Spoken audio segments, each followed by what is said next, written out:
All right, it is now 7 o'clock and we will convene our meeting of the Sherborn Board of Health by roll call vote. I'll say Matt Beavers present and then wait for Daryl. Sorry, I was on mute. Daryl Beardsley present. I told myself I was here.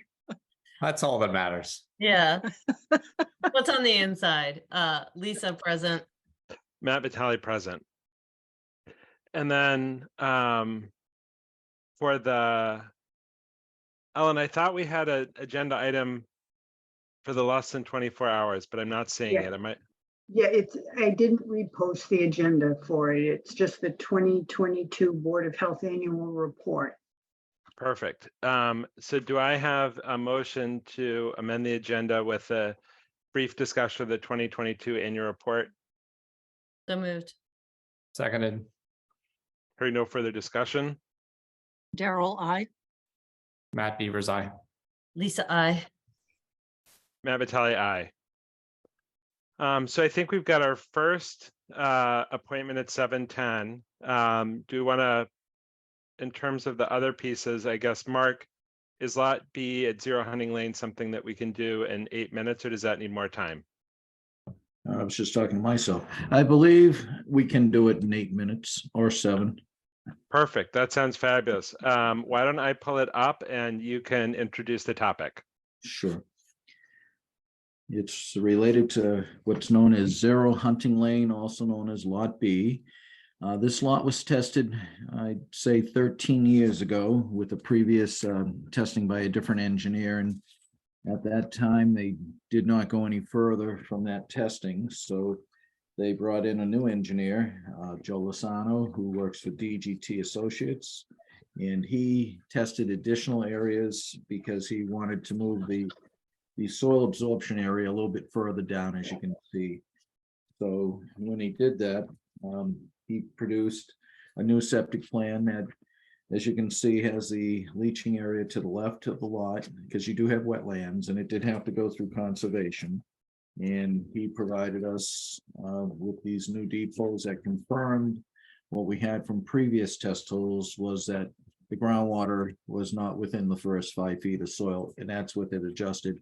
I just saw the potential homeowner, Connor's here. He will be listening in, I presume. I don't think anyone's here from DGT Associates. I spoke to our administrative assistant. Joe is here. And Joe Lozano is here. Yeah, Joe's. Yeah, I'm here. I'm here, Mark. Oh, okay, Joe, hopefully you're not, I'm sorry to, I can present the plan. If they have any questions, by all means, feel free to join in, but I do know you had another obligation. So the soil testing was done on February 10th of 2006 by Paul Saulnier. It was verified. I had my soil test data to verify it, and then Joe went out on November 9th, Joe Lozano, the engineer, and confirmed what we found previously. There they are right there. I just opened the plan up, but they're right there. Mark, Yeah. when was that testing done? I didn't get it. Well, I just folded the plan, but it's right there. February 10th, 2006. Just a little bit above there. Yep, February 10th, 2006 with Paul Saulnier. Thank you. And then we went out with Joe Lozano on November 9th of 2022.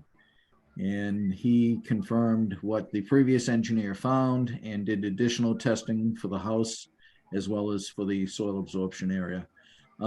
Presently, the property is under agreement, and the owner is maybe here too. I'm not for sure, but I do know Connor is interested in this property and is working with the owners of the property. I reviewed the plan. There were some revisions needed. Joe took care of those revisions, and I'm planning to recommend approval of both the well and the septic system, conditional to a deed recording for the garbage disposal, for the garbage grinder, because they're asking that they not have one, so they didn't design for one. And that's what I have to offer. And someone has a radio on, I think. And so, Mark, it sounds like no variances required, and sort of this was just the recapitulation of the previous testing. Are there any other questions for the board? And if not, we can move forward with voting on it. And just so the board knows, Conservation has reviewed this plan as well, because there are wetlands to the right side of it, as you can see, Perfect. and agreed to the plan. Perfect. So do I have a motion to approve the plan as provided, conditional to the garbage grinder deed recording? So moved. Second, Any further discussion? Hearing none. Daryl, I. Matt Beavers, aye. Lisa, I. You're on mute, Rebecca. You're muted, Rebecca. I'm going to abstain because I missed the beginning of your presentation. Fair enough. And Matthew Vitale, aye. Perfect. And Margaret, is there anything else you need from us for that piece of business? No, they'll need to contact our administrative staff to get the deed recording going. I know Joe Lasano already asked about that a little bit back. We do have a form that they can utilize to get it recorded. Once that's recorded, then the approved plans will be released. We need evidence of that recording. So Connor, I see you there. So I'm sure I'll be sending a letter tomorrow, probably with and attach the deed recording, an email, not a letter by email with the Excellent. deed recording document. And Connor, that goes to the owner at this present time. So if you want to copy what it looks like, you're welcome to it. Perfect. Joe, do you have any questions for us? Or are you all set? No, I'm all set. I'll just, I'll get that email from Ellen. I'll share it with the applicant. They'll pass it along to the owner and we'll get the process started. That sounds great. You have a good night now. Thank you. Perfect. With that, I feel like we can fit a 2023 installer permit for renewal into 2 minutes for Robert St. Clements of Sherborn. Let me just pull that up. And then Mark, it looks like Robert hasn't done any recent work, but has worked with us in the past. Any other comment? That is correct. He has worked with us in the past, and I worked with him this past summer. He actually was doing the depots for 132 Nason Hill, and that is the property. I spoke with him last week. That's the property that he has interest in installing the septic system. I've had no problem with Bob through the year. Perfect. So do I have a motion to approve the disposal works installer permit conditional to a pre-construction meeting? So moved. Seconded. Hearing no further discussion. Daryl, I. Matt Beavers, aye. Lisa, I. Rebecca Honeywell, I. Matt Vitale, aye. And with that, I think we're close enough to 7:10 to move to Gunnar the giant schnauzer, which every time just paints a picture in my head. So let me pull that up, and I see the DiFrancesco family on. And Matt, I think, do you want to briefly just Sure. discuss the background, and then we'll pass off to the DiFrancescos. And I'm just going to picture a giant schnauzer in my head because it makes me happy. Sure. Happy to take this one. As I recall, we discussed Gunnar last year as well. My recollection, and I'll ask the DiFrancesco to make sure I'm right in this, is that Gunnar is sort of nearing end of life, unfortunately. Is that accurate? Yes. Okay. Well, I'm glad he's still here for us to talk about this here. I hope he's comfortable. I know, yeah. Us too. Yeah, nobody expected it, but he's still here. And so I assume that's since it looks like he was most recently vaccinated in 2019, and so just would have expired just last year. I assume that's the reason for the continued request here. Yes. Okay. How active is Gunnar at this point? Is he getting out and about, or mostly within the yard? He's just in the yard. We pretty much, we have to walk with him every time he goes out and stuff because we have to help him get up. And someone's outside with him, because if he was to stumble or fall or something, he wouldn't be able to get up by himself. Okay. So there's usually somebody with him all the time. All right. We appreciate you guys coming. I think from my perspective, obviously I'm concerned about this because rabies is such a horrible disease. But I think that obviously the risk here is low, and obviously we just want to remind you that he needs to be under supervision and leashed and muzzled if out in public. But it sounds like that's less of an issue for him. Yeah, he's never in public. No, He's in I a know. fenced-in yard. Okay. He's just in the yard all the time, that's all. So I mean, from my perspective, I think this seems reasonable, and I hope Gunnar remains comfortable in the rest of his days. And I'm Thank sorry you. you guys are facing this. And it also sounds like if he was to have an interaction with a wild animal, you would know that. Oh, yes, he doesn't go out by himself at all. He's not even left in the house alone. Someone is always with him. We're So, always with them. It sounds like Gunnar is lucky to have you guys as part of his family. And so with that, I'd like to make a motion to approve the rabies vaccine exemption. So Seconded. moved. Yeah, yeah. Sorry, I thought Matt moved it. I don't know. Either way, I think we're all okay. Yes.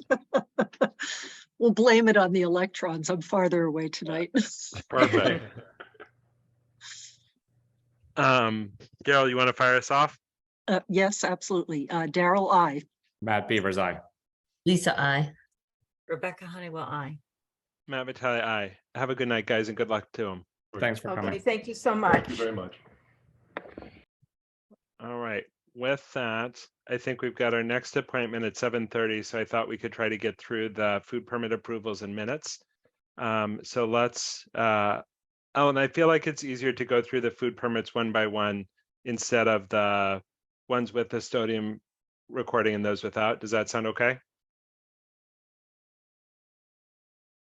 Yes, that's fine. Perfect. So we've got the art specialties food establishment permit. That one's subject to a sodium recording. Although again, I think they need to have the sodium posting, but I don't think they do prepared foods on site.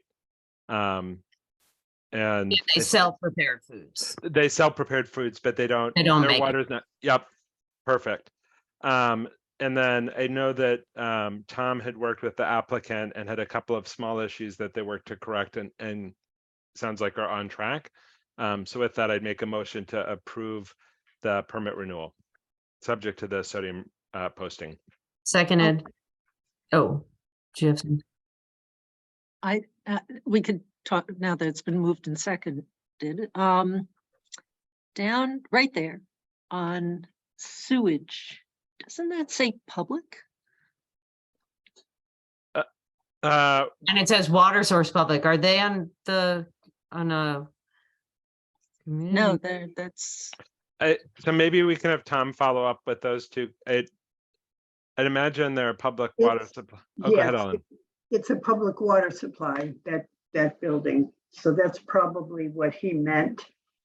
He probably didn't understand that it's private well, but it's a public water supply for the building. Okay.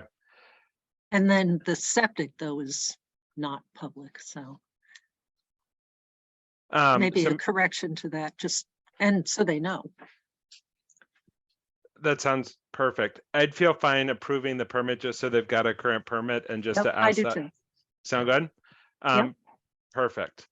Do we want that to make a condition to the permit, Daryl, or approve the permit and then send them a memo? I think correcting afterwards would be fine. Okay. I don't know, do others have a different thought? I mean, they don't make any food there, so I mean, I'm less concerned because it's not like they're have a production, going on. So I think it was an administrative oversight. So I'm Yeah. okay. And we know, so. Yeah. Perfect. Hearing no further discussion. Daryl, I. Matt Beavers, aye. Lisa, I. Rebecca Honeywell, I. Matt Vitale, aye. Perfect. Let me go to Cousins Maine Lobster. And this one I haven't seen any issues. Ellen or Mark, any issues that you're aware of?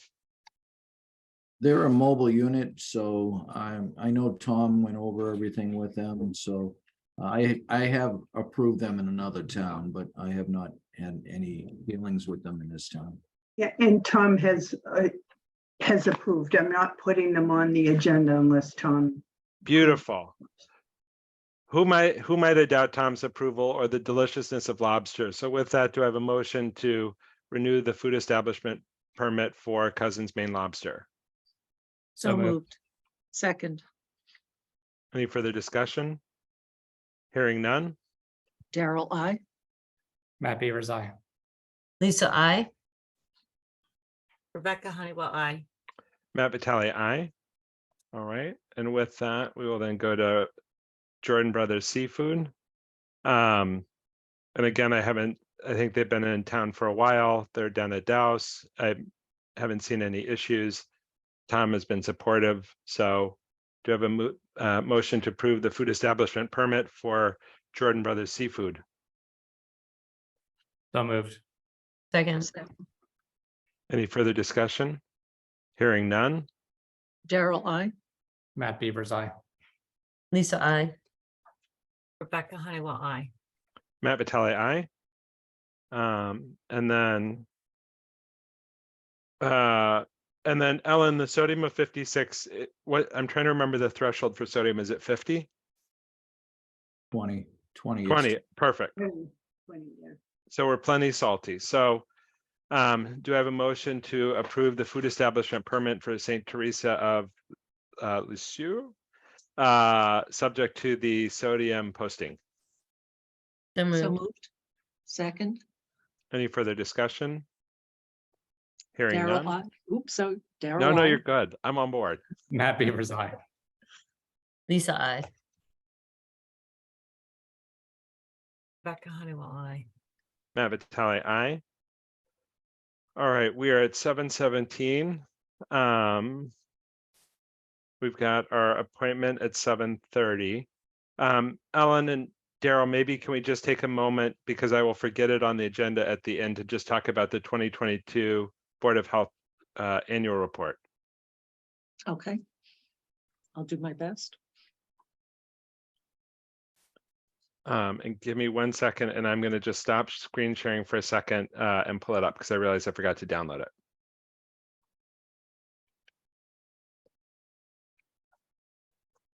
And so maybe Daryl, if you can just introduce the context of sort of where the report goes while I get the report so we can see it on the screen. Oh, the 2022 report. Yeah, Yep. It's Ellen can certainly talk about it too. Different parts get contributed by different folks in the Board of Health for their respective areas of expertise, and it goes into the town's annual report that is posted online. Used to be mailed out to everybody. Now I think it's just online. all right. And Did I need to elaborate? I think that was perfect. Hold on. Where am I? There's my share screen. There we go. Can you guys see it? And Yep. so I think this sort of just summarizes, here's where the board is overall in terms of the body of work that we've done. And then Ellen, this is the 2023. I'm trying to remember. This is the 2023 data here. So this is just year to date. No, this is the 2022 data. Like Okay. year in review, right? Right. Perfect. All right. I feel like we had more than one catering permit, but who am I to say? And so I I think think there had to be more than 0 cases of Lyme in the past year, but Yeah. Those are reported. I also think Lyme probably doesn't need to be reported, so it's fine. And so I think this just summarizes the work that the board supports in terms of our regulatory work and oversight, as well as the efforts like the flu clinic, the activities with the Medical Reserve Corps, and then just some of the other projects and pieces of work. So I think it's a nice chance to kind of see the summary of a lot of effort and work, and further reinforces the gratitude I have for the various people who work to support our town, including all the work that Mark and Ellen put in. I don't know if folks have any other comments they want to add. Yeah, no, I like your point that it is not just about the year in review, but it does show the breadth and depth of what the board gets engaged in. And so I think that this is, I'm trying to remember, Ellen, do we need a vote on this, or we just need to share it? Well, it's helpful to vote on it. You don't have to, because we'll submit it to the select board if you don't anyway, but it's just good to vote on it. Perfect. So would it be like a vote to endorse or approve? Yeah, either one. Perfect. Do I have a motion to endorse the annual report for the Sherborn Board of Health? So moved. Seconded. Hearing no further discussion. Daryl, I. Matt Beavers, aye. Lisa, I. Rebecca Honeywell, I. And Matt Vitale, aye. And then I will navigate back into my screen. So give me one more second. I'm zigging, I'm zagging. I'm off the road over here. And give me just one second. My apologies. These are the moments it's increasingly clear that at this point, I'm essentially my father. I'm looking at a laptop over the top of my glasses. It's like definitively established. I think you don't win until you put them here. I don't know where they are, which is how I spend most of my day. So I got a little wiggle room then. Yeah. All right, we're getting close, guys. I appreciate your patience. All right, we're back to shareable screen. All right. And so we've got 7:30, we've got Dan. And then I looked at the 118 minutes. It looked good to me. I didn't have any substantive edits. Do we want to Same vote? here, same here. Yeah. I didn't like scrutinize for like typos or anything, but everything seemed consistent with my recollection. Agreed.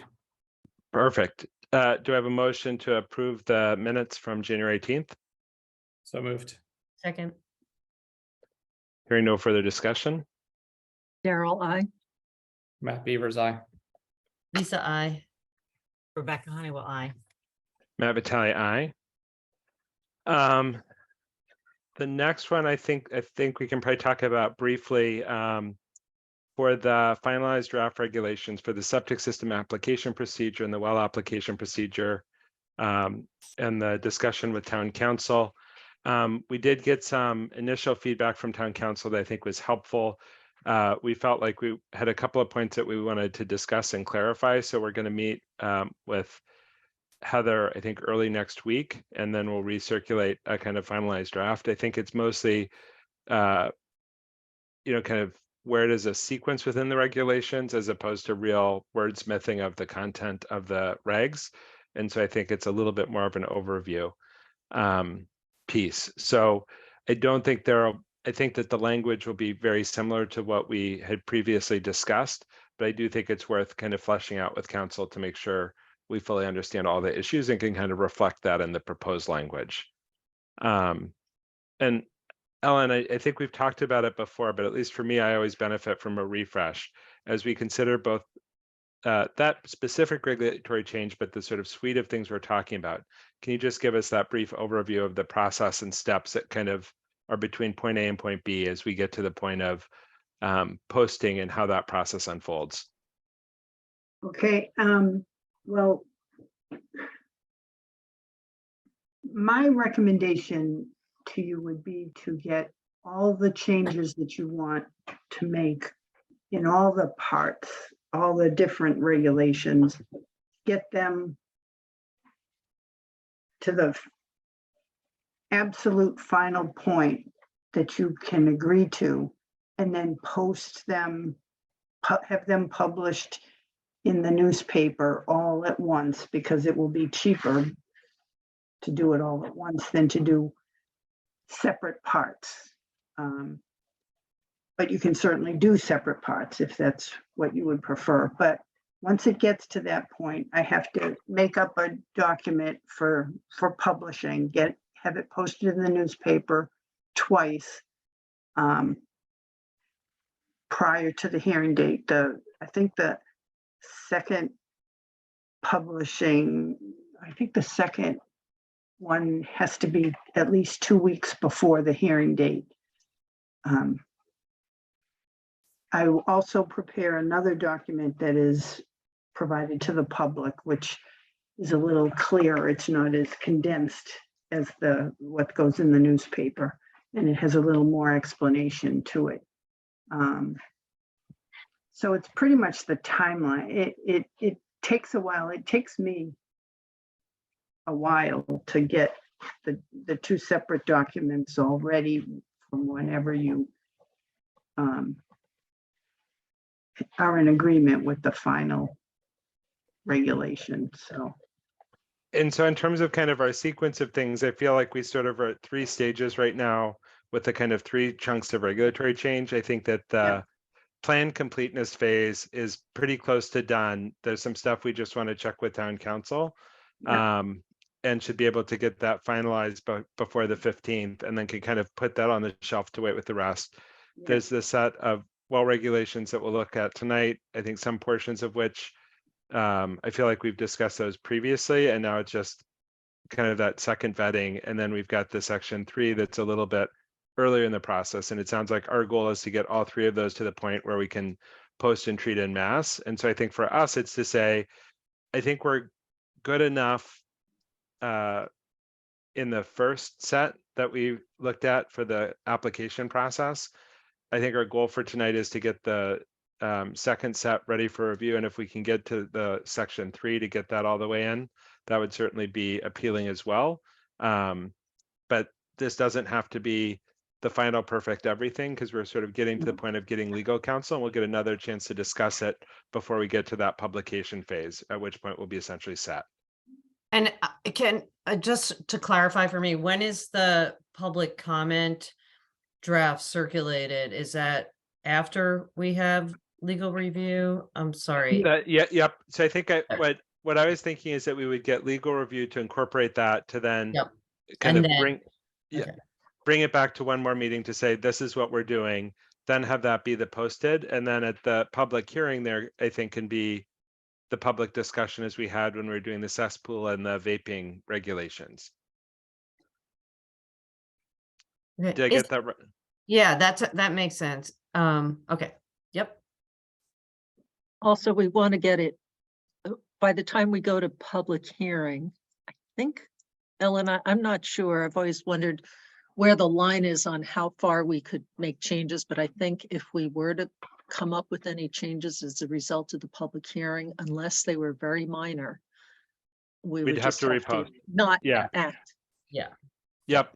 I think that was the discussion when we had the cesspool discussion in like 2019. We had some parts that we needed to repost, is my recollection. Yeah, that sounds right. And that makes sense, I think. And so I think we're still on a good timeline to get this done kind of late spring, but just want to keep it moving. So with that, I'm going to, I don't see Dan. Who's at Dan's at the 7:30, right? Yes. Uh-oh. Is the owner here? I see owner, but I'm not sure if you're, I'm not sure if you're muted, though. 260, and I'm not sure if you're the owner of 267 Farm. Correct. South Main. South Main, Yeah. perfect. Yeah. Let me pull that up. And do you know if Dan is joining us tonight? I spoke with him yesterday, so yes, he was supposed to be joining us tonight. Perfect. What I would He say mentioned is 7 o'clock though, so I can shoot him. That's when our meeting starts, but Yeah, I saw that. yeah. so what I would say is let's have you text Dan, because I think it'll be easiest if he can join for the whole kit and caboodle, and we'll just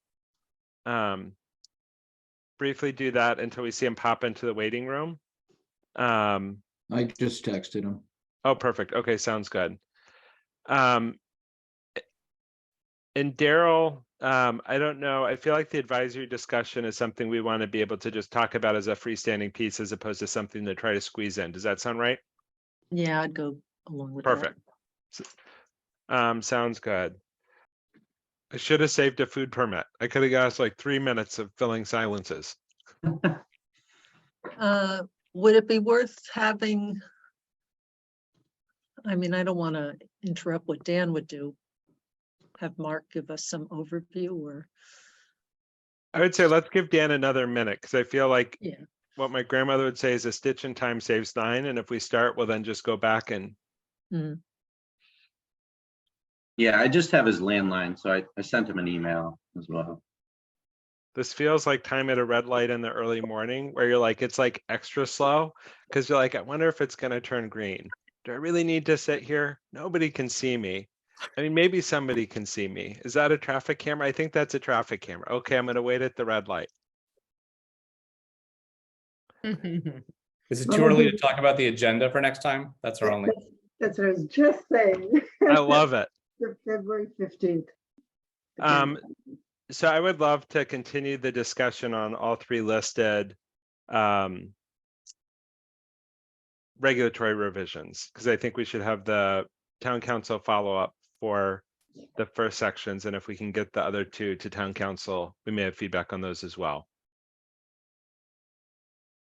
That sounds like a plan. And the other, right now, there will be no variance hearings that night, so. Oh, perfect. May I interrupt to say Dan will be on the way, and I just heard the call going through from the owner. He's on the way. He'll be here in a minute. Perfect. Sounds great. I'm there's a chance I may not make the meeting on the 15th. I'm on service and on stroke call for the first time in forever, so hard to know how it's going to go. Any other agenda topics that folks want to have on? I think it depends on how things go, but maybe we'll have the next step in the shared services. Oh, yeah, I love that, Daryl. I think that'd be great to just give an update of where that stands. And just so the board knows, we just received in the past week, 30 North Main Street, 3234. We're going to review what was submitted from Dan, and if it's ready, I'll ask Ellen to put it on the agenda. Okay, perfect. That's the Steve the bike guy. Am I know thinking of the- that's that one's 2527. That's the one across the street. They're dividing the lots. Elliot Taylor's old house. Oh, yeah. Yeah. Okay, that's coming back probably for the next agenda. Okay, sounds And great. Dan is joining now. The suspense is killing me. While we're doing that, let me pull up some arbitrary subset of 267 for sure. Dan is here, just so you know, Matt. Dan's here. Was here. I don't know where he went. He was just here a minute ago. He Maybe could his tell how connection is rough. he could tell how much I enjoyed the suspense. Yeah, it looked like he was in. But he's All right, not well, in. we're at the 5-minute rule, which in high school meant that if the substitute teacher doesn't come in, maybe you're allowed to go Nope. home. He's coming in again. That Hold on. happened with the substitute teacher too. Just as everybody's standing up with their books.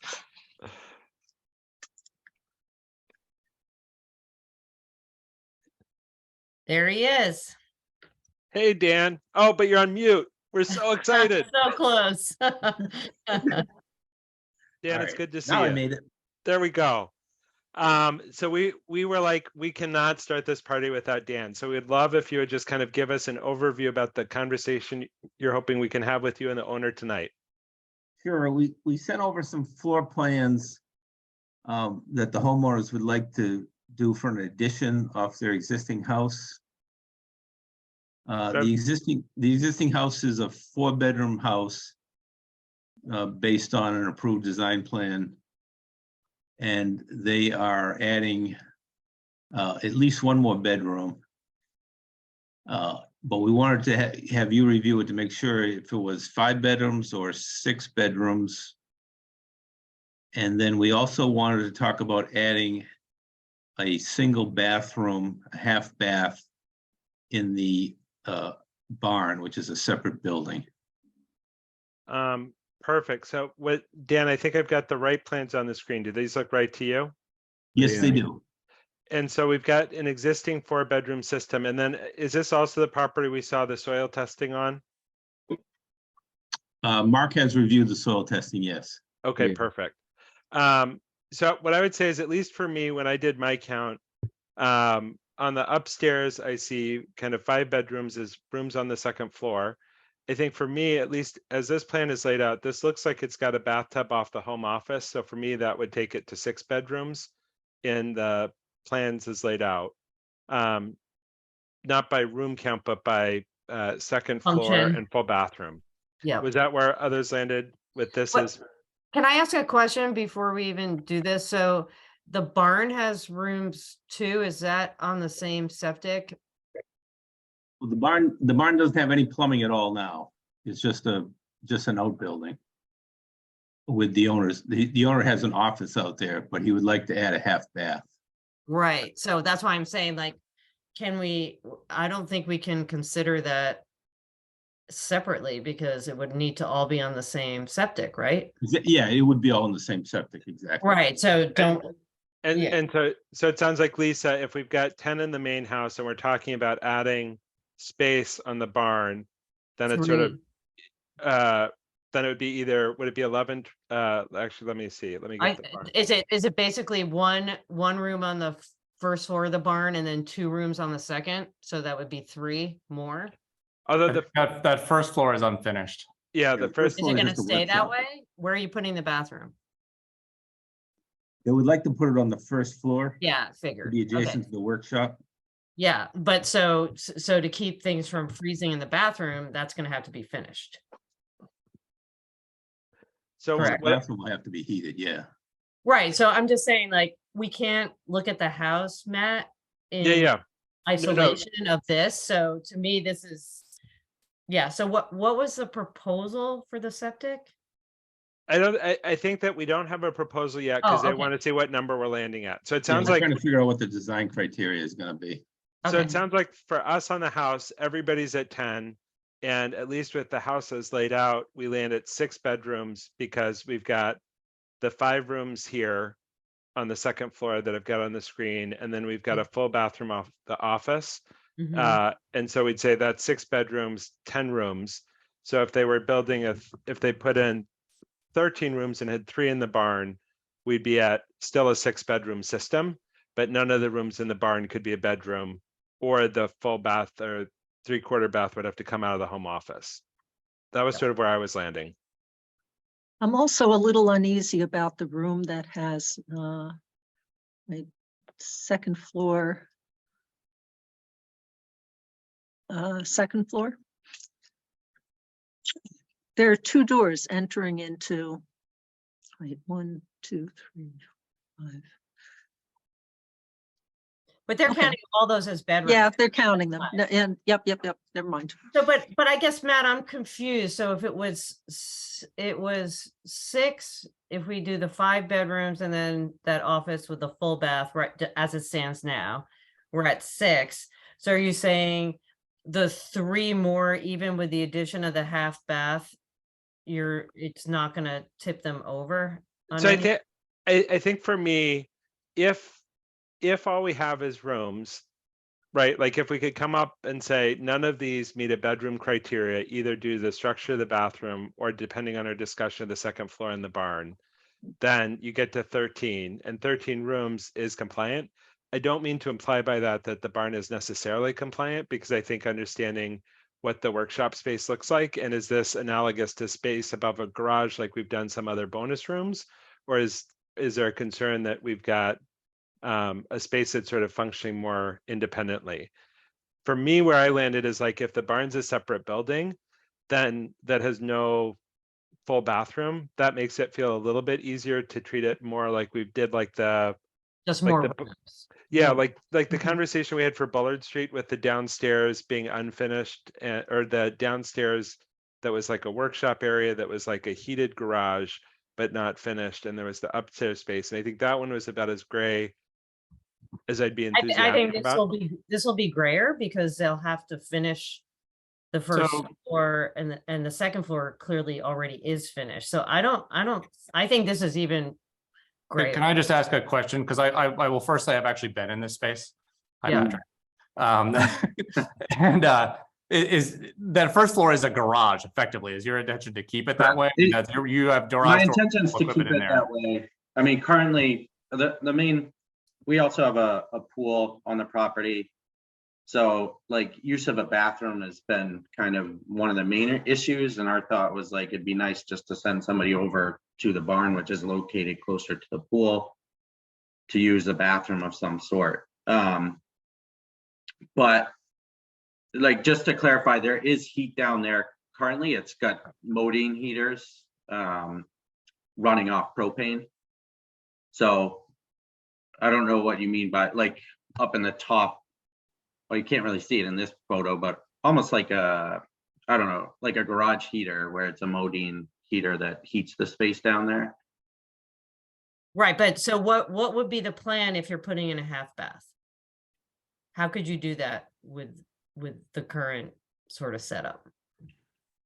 Well, I don't know. The other discussion was whether or not I would put it into either the left-hand corner or somewhere in that closet space under the stairs.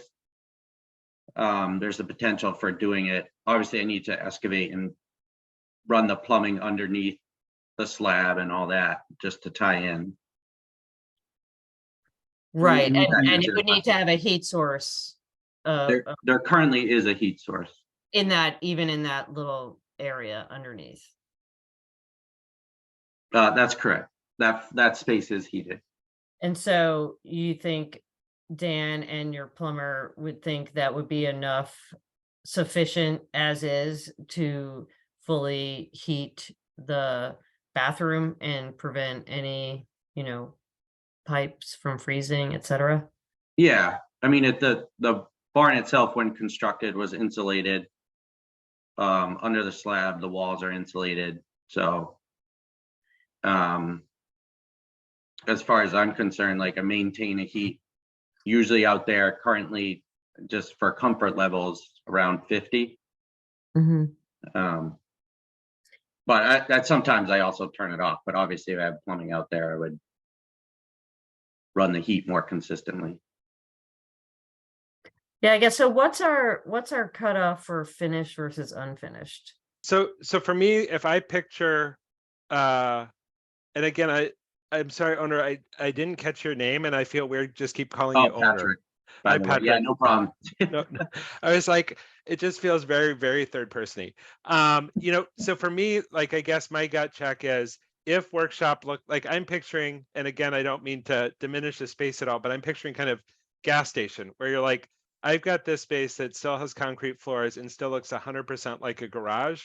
And I've got a little room on the side that has a toilet in it so that when kids come out of the pool, they had a better alternative than the pool to where to go to the bathroom. And they're kind of going and accessing that space. For me, even with the garage being heated, that feels okay. If we start to say, well, we just put down this other floor in the garage and then we put up drywall and then we change the doors, that's where it would get to where I was uncomfortable. But if we sort of said, I've got locally climate controlled bathroom, and it's only a half bath, I would absolutely be uncomfortable treating it as separate if this were a 3/4 or full. But for me, like, half bath and separate building at least feels okay. I definitely feel like the 2 upstairs rooms would need to count In the room count. But I Yeah. feel like if we had a 6-bedroom system, we could do that. And we do have heated garages in town and have talked about a couple of those. So that's kind of my mental model for the workshop, like seeing like a Powermatic planer in there, a big joiner, all those things feel very workshoppy and not in-law suite-y. And so continuing to have a space where that looks right makes sense to me. And just a quick question. It has a health component to it, but it's outside our jurisdiction. So I don't know, do vehicles go into this space or it's a different type of workshop? Mainly woodworking. Oh, okay. Yeah. Because if vehicles did go in, you actually have to have barriers between where vehicle exhaust is and living space. So that would almost automatically kind of isolate the rooms upstairs and the bathroom with maybe just a hall to access it, or however that would work out. And then it would be self-contained and separate from this workspace area. But if no vehicles are going in, then you don't have to, I don't think you have to meet those criteria. I'm not sure with the propane heaters in there. That would be a building code question. But that might also make it a little simpler to see some division between the spaces if that's what others are concerned about. I mean, for me, I'm like picturing wet feet walking through the workshop and going to the bathroom, and it feels appealing to say like, no, I really want that to be a concrete floor. Like, I'm not excited to have you walk with your pool. Like, the whole point of doing it in the barn is saying, we've got something accessible, we've got this, but not having it be in a finished space. In some ways, for this particular use case, also feels like it makes sense. And then Rebecca, I see you've got your hand up as well. Yeah, I was just going to say that it kind of stinks because we're stuck by the state regulations and it is our jurisdiction, unfortunately. And so that ties our hands because it's clearly a beautiful space. It's finished. There's a No, bathroom.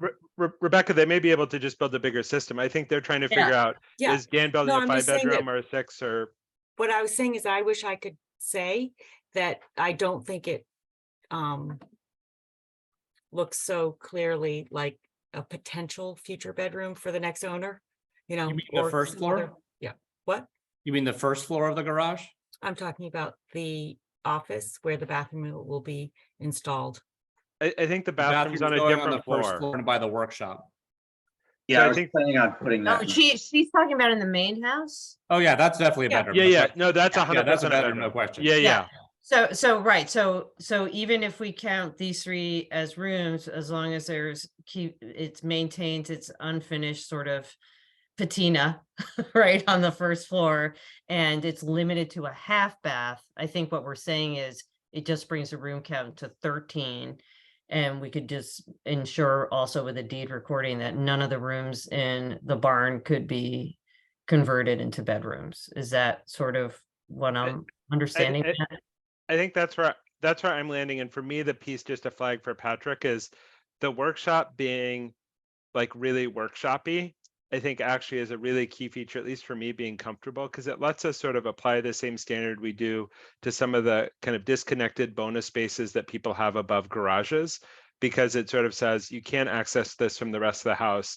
This is sort of freestanding, because otherwise we land in it's a room above the second floor. So I think that workshop staying a workshop is like a key piece of all of this. If that workshop became finished, or we're like, oh, I'm going to just put floors down or do something more, it can be a surprise, like how big a sticking point that is, but it kind of breaks everything else because it's what lets us do the kind of regs this way. So But I think for me, you're adding it as a room, aren't you, Matt? So it doesn't matter?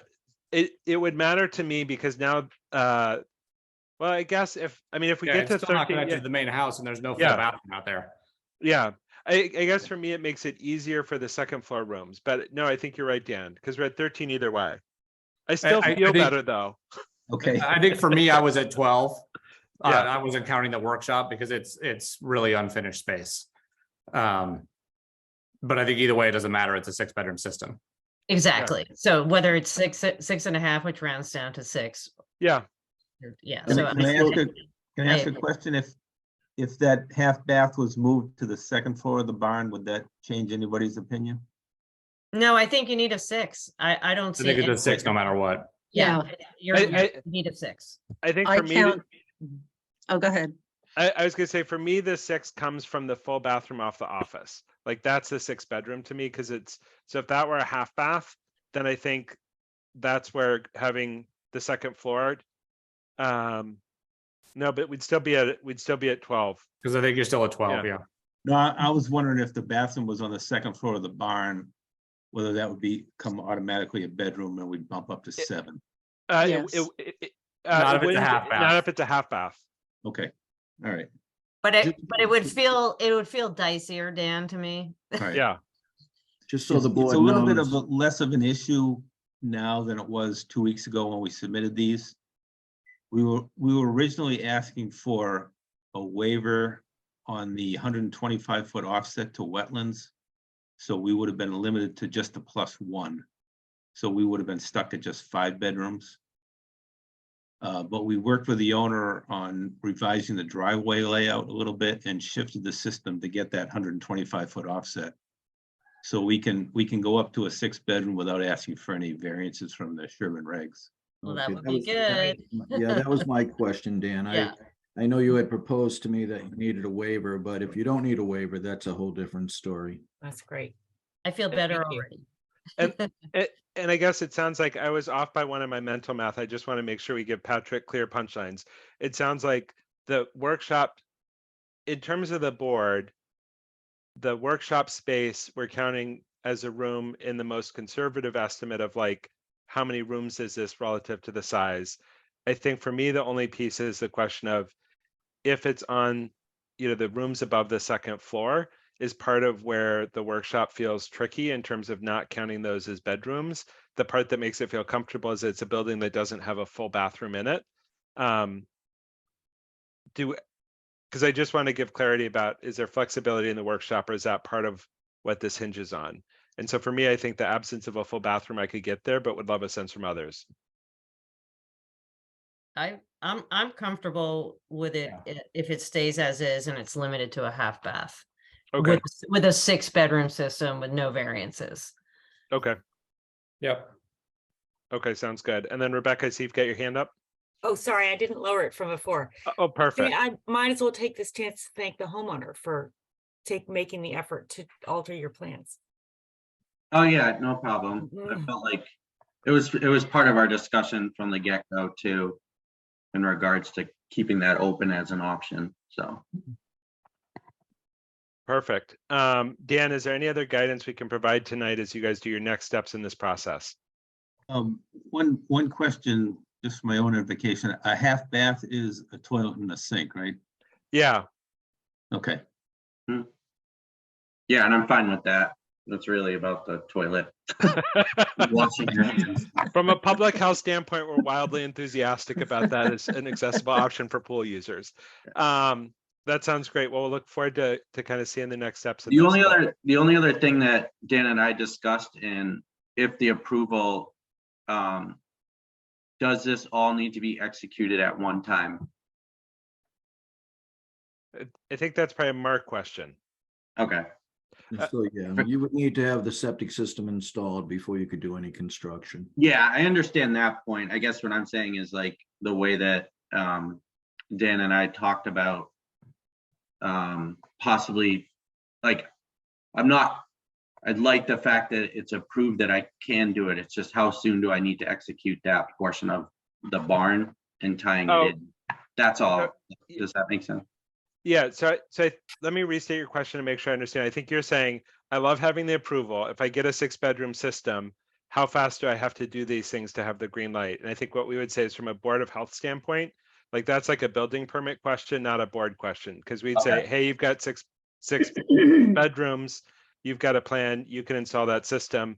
Our guidance to you is this plan certainly looks like it would be supported by a 6-bedroom system. So when the building permit later comes through, we would expect that to be approved because this plan looks like a 6-bedroom plan. But can I just also just interject that if that's the vote or the agreement of these 5 members of the board, if and when the board changes, the new board could look at it differently. So I You're think sort of- the point being, we're not approving a septic plan right now. And so if you wait too long and there are 4 different members on the board, they may feel differently. Oh, yeah, I think, well, just so I'm looking to execute this come in a couple months. Yeah. As far as getting this in the ground, and like, I guess my point was like, do I have to immediately tie in the barn No. to the system, or can I pause on that?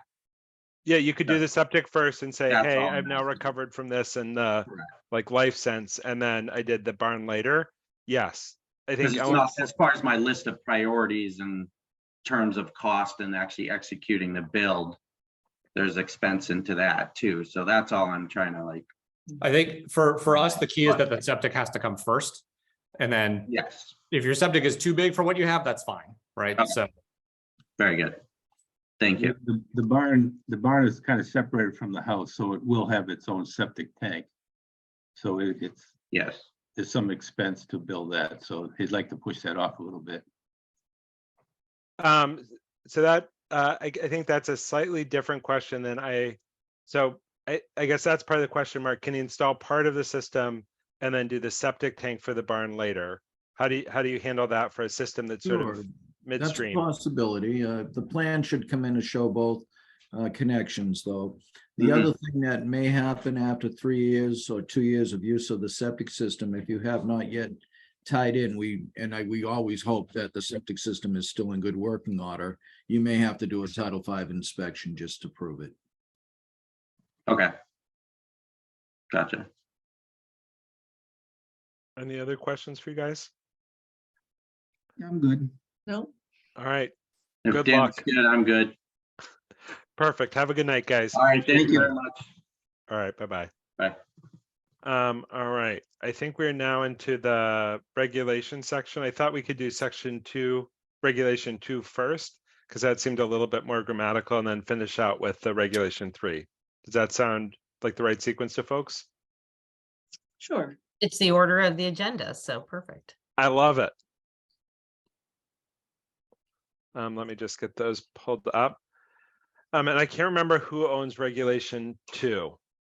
Who is working on that? And I can pull up I'm on gonna the say Matt Beavers. perfect. Dude, I think it was kind of a joint. it was a joint. Yeah. Perfect. So let me share the screen, and this looks like it was pretty. Is that coming up? Mm-hmm. Yep. Perfect. And then Ellen, can you just refresh my memory into what blue means? Oh, I did the blue because the italics, there were a few things where there were like the 3 words in that, or 4 words in that paragraph could have been overlooked. So I just added the blue to the italics to make it stand out. So it Yeah, it's wasn't- in blue. Emphasis. Blue italics means delete. Perfect. yeah, Bold, italics means delete, blue italics is just so we don't miss them. Definitely And then notice- bold is new. this deletion, yeah. Perfect. And so, Matt, do you want Could to? you zoom into like a little bit, Matt? Sorry, I'm on like a tiny. No, that's okay. We've already established I'm my dad, so we're good okay, here. thanks. Is And that now I better? can take my glasses off and see it. Okay, we're good. And so, I mean, I felt like a lot of these are self-explanatory. So at least in looking for me, I just want to make sure I understood the colors correctly. But if you want to do any of the stuff that is sort of not short. No, I mean, I think for mostly this was just intended to avoid making things narrower than they should have been. And so hence just water supply generally and human occupancy removed, just because Yep. it sort of covers us without buildings and things like that. And also It's the and also irrigation wells, irrigation. Yeah. Yeah, exactly. At irrigation wells, exactly. businesses. So really just trying to be more inclusive, that basically if you need water for any reason, it's covered by this. Correct. Yeah. Which we all, I thought, were in strong agreement with. Yeah. Yes. And that's really the theme going throughout. Removing potable, Yep. not limited to, and then we noted that EPA manual was old. Yeah. And then the other big change here was instead of lot saying property, Yep. to just make it clear that it's not a single sort of parcel as defined legally, but more like if there are contiguous parcels that make up one individual property, then that's still one well. Property, business, or residence. Yeah. And section 7, is that was definitions of. I believe so, yeah. So I have a bunch of questions. Fire away. Are you planning to go through it, or do you want me to go through my questions, or? I mean, think it's on the screen now and kind of going through it and calling it out. If you have specific questions, I'm happy to jump to those sections, or you can watch the screen and say, hey, I had a question on this part. Yeah, so I had specific questions. I just took notes, so. Sure. On which So section? we have a little bit, what these new changes are doing is sort of much more clearly defining the distinction between, I mean, private water supplies are, I think that, good work, thank you very much. Except that it's much more sort of almost sharply delineating the original problem that I keep bringing up, which is that loophole between a single dwelling on a single lot and anything less than the threshold for the state-defined semi-public water supplies or public, which we know those are very clearly defined. So we the define problem- here a semi-public water supply. no, Can you scroll down to those- that? Yeah. what? We do, right there. Right there, we define what we mean by a semi-public water Oh, supply. I understand. It's very clearly defined at the state level too. No, but But I'm my confused. question, because it Rebecca, seems is like- what is wrong with the definition here on the screen? Yeah, so Yeah. you said there was a gap. So Nothing is wrong with the Okay. definition. The definition is Perfect. state defined. What I'm So- talking about is our regulations. No, but this is adding to our regulations. I think the question they're asking is section 2.4, there's a section in bold. How would you like that section to be different to accommodate what you're hoping to yeah, read accomplish? that those last couple sentences in bold. That's what we're adding. Like, I it seems that that's don't literally have doing any what you're. problem at all with the definition of the semi-public water supply. At Okay, so all. what's your I'm- concern All then? of my questions have to do with the private water supply. So if you want to go back to that, when you're ready to Sure. talk about that, those are where my questions are. So Okay, we can so talk let's go about to private water supply. the work that defined. you did on semi-public. That's great.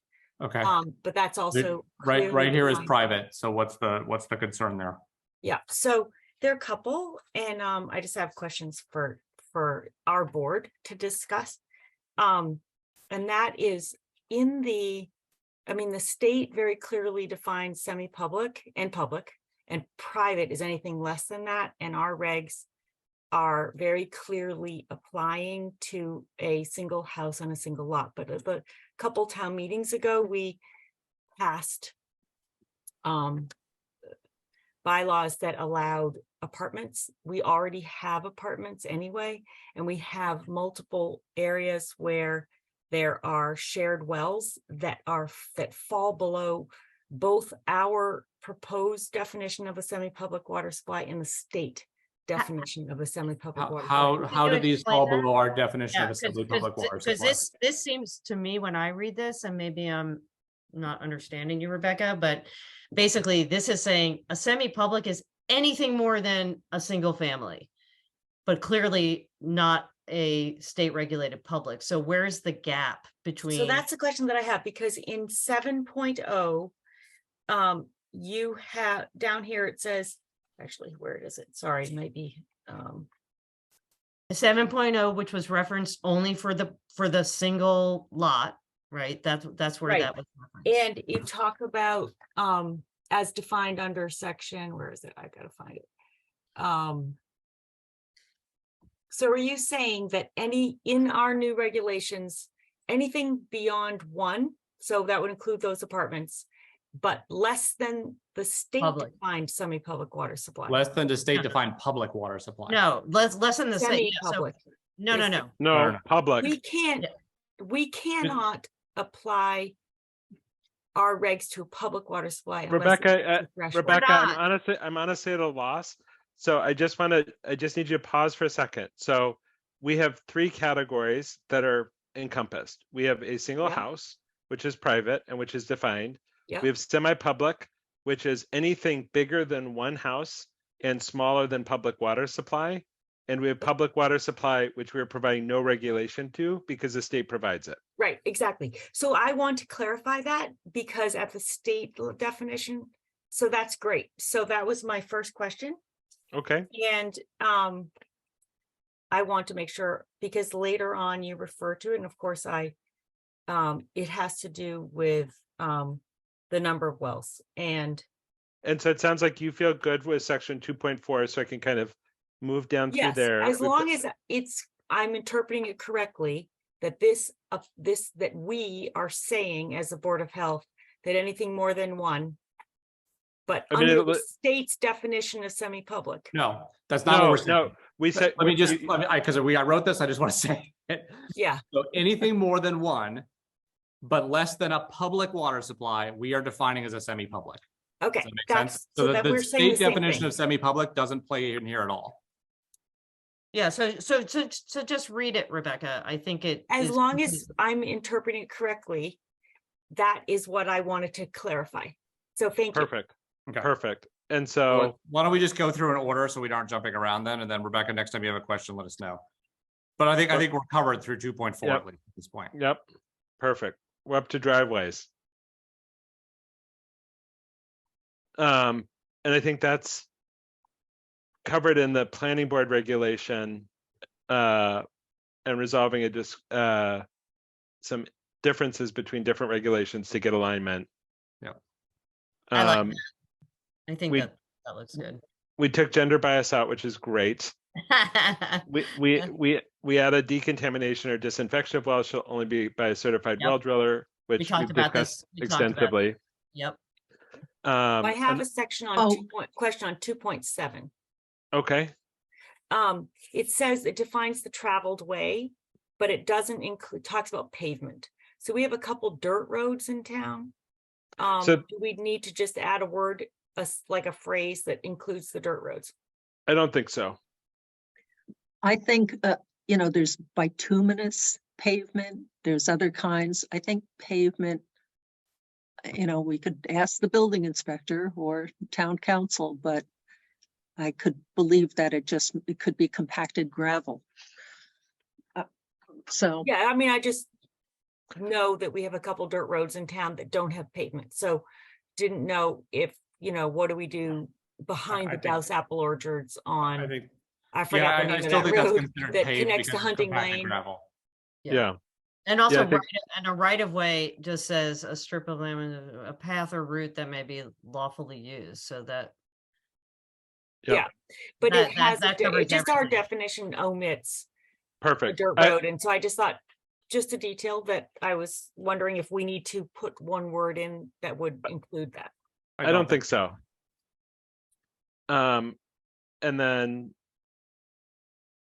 we're down through section 4, and I think this is the same piece that Water Resources Commission was outdated, so we updated to DEP. We replaced domestic with private, again, going back to the previous definition. We're now in section 6. And there's one sentence in 6 that for well location, are we there? Yep. Where it says that the Board of Health, wait, I should read it off of there, but it says an area may be approved by the Board of Health to allow a well closer than 5 feet. What would be an example of when that would be authorized by the board? Where was this? Says when less protected, So Rebecca, this is common in some areas in terms of where there's a well that is sort of there and they put bollards in place. I mean, that's true for like many properties. Yeah, this is just saying that you have to be 20 feet from a driveway. And if you're less than 20 feet, but more than 5 feet, you need to have protection for the a well. barrier, Right, done before. because in the semi-public, for example, it doesn't include a loophole like that. But in private, where maybe we need to be more cautious because those are the people who don't have DEP I mean, jurisdiction. but this should literally this only is be a- their own well. yeah, Like it's they're- their they're- own well, understand. and we're saying they actually need a barrier if they're gonna be located closer than 20 feet from their own driveway to their own well. I understand that. I'm just saying Okay. that shouldn't we, are we allowing this for new construction? Yes, I mean, this is the existing I mean, I'm not inclined to change this. I think it's not necessary. I think people can have I it and think with, I mean, even though it's private property, no, it's literally their own um, house. Like this is their well on their property. Their well on their There's no house. scenario where anything else could come up because I it's their understand, driveway. but I don't understand the public health reason that we It- should we don't allow want- it in we don't want private pub- wells instead of public, semi-public, which would be regulated by DEP. It's our jurisdiction, so. no, it's Rebecca, this has nothing to do with semi-public. This is just saying, if you have a private well and the only place to put it is next to your driveway, you have to put a protection. That's all this is saying. If you And look it has to be at under, least 5 I feet. understand this is private, so I understand this is private. That's the reason that it might matter. Because the individual person who's taking on the burden of a well that might be less than 25 feet, might not understand the risk. Or they might purchase That's why we're saying you house. have That's to why have we're a saying they barrier. have to protect it. You're like that they'll see a I mean, giant hopefully they rock. understand the risk of driving their car into a boulder. Like that's right, literally but what it's. this is the reason that if you're building new construction, we don't Well, have. why to do why that. does new construction have a thing to do with it, Rebecca?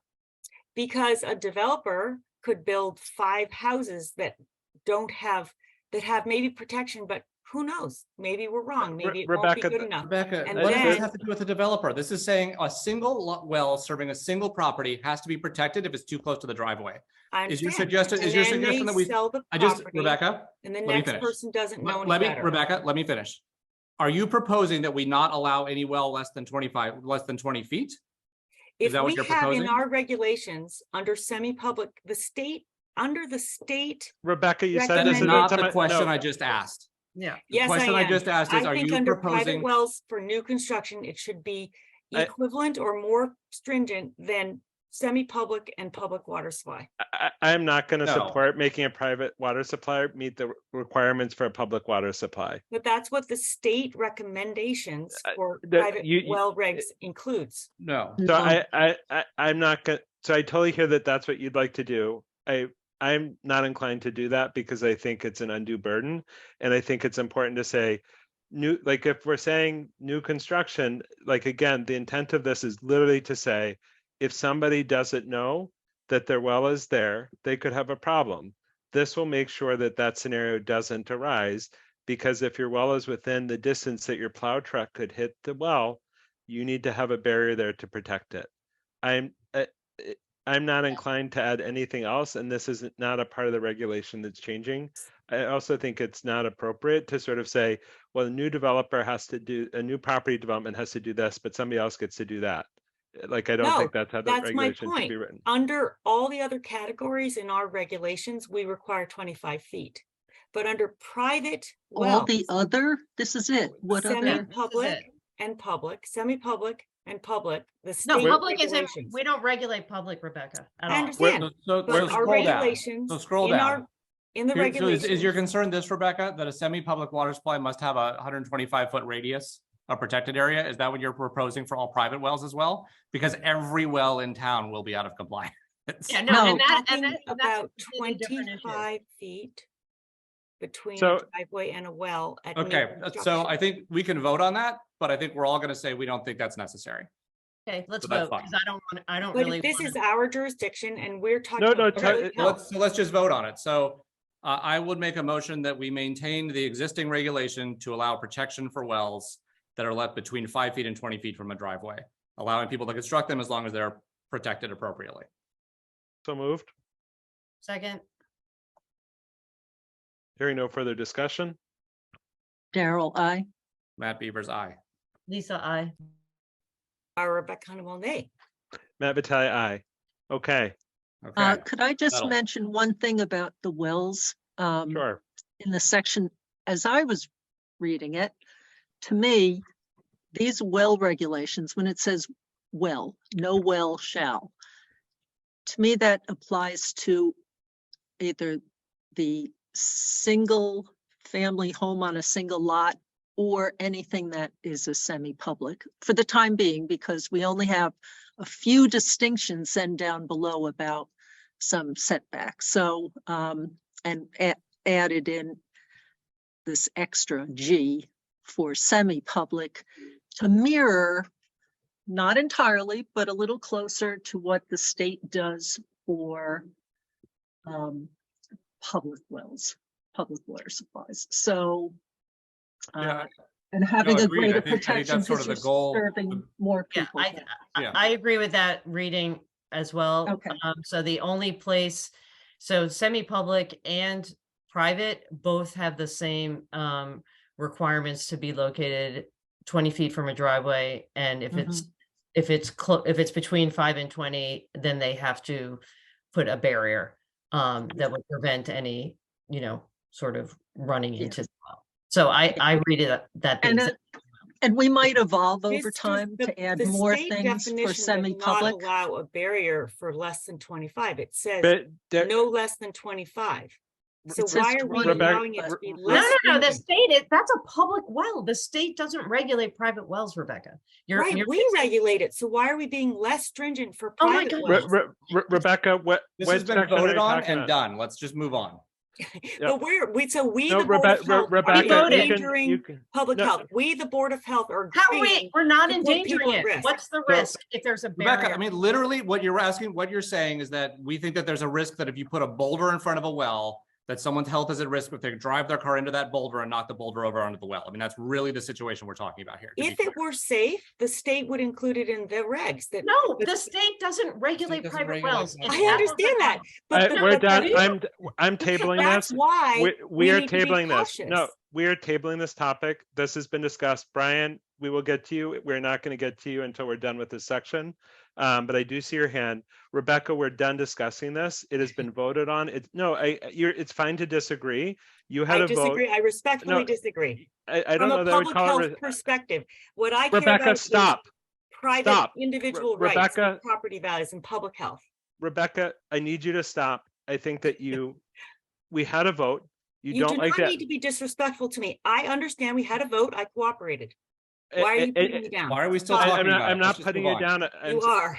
Rebecca, we need to be done with the thing we voted on. You are welcome to provide other comments. You're welcome to submit a letter to the board. You're welcome to take what other steps. We're not going to keep adjudicating it now. For the section G with the semi-public water supply, the question that I have is with the open space subdivision and the clustering associated with that, are there any I don't object to the strategy because I think this is extending the protections that we think are important to things that are just below the threshold that the state regulates, because we do think those scales are helpful. I think that we have some smaller scale properties, whereas we're sort of discussing it, like Bullard Street, for example, has a total of 10 bedrooms in 2 individual houses. Mhm. Is our intent that they would need to have 125 feet radius?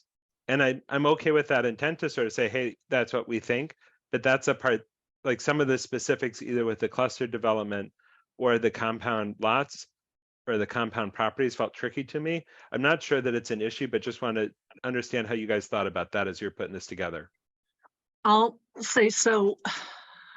Right, I've been wrestling with this whole thing for semi-public because, right, we're trying to close between that single house property, well and septic, all co-located. And then all the way up to where the public water supply starts kicking in. And that's a big range and a lot of different circumstances, including now that we're getting accessory units in town. And I actually think that, so, all right, this one's just a narrow window into that. But I think over time, and I think there's language in here a little bit that says there has to be some discretion by the board in the meantime, because the variety of circumstances is just too huge to pick a whole bunch of rules that would apply across that whole range of possibilities. This one, I think, was a little bit easier, but I still have some reservations, only because the protective radius, when you apply the equation, doesn't get huge for the kinds of the sizes of systems that we're talking about. But it is different than what we have now, which is where a lot of, the circles we see all the time, the arcs that travel onto other people's properties around their wells. And part of the impetus for this, just like they do it, it's called the Zone 1 and the Zone 2, and then the interim wellhead protection area, the IWPA. So there's 3 levels of these kind of zones for a public water supply. And they do require ownership, partly because you're providing water to a lot more people, and the idea is to maximize protection for a larger population, and presumably there could be land for that, right? These are going to be probably bigger projects, bigger properties, per our new definition of property. But it's not an easy, this one is not easy, but there is some basis drawing from what DEP is doing for public water supplies. But willing to discuss, because this one is I agree. This is the tricky. newest, biggest change, I would say, in what we have. What are you referring to, Daryl? Section G that's on G. section G on the screen.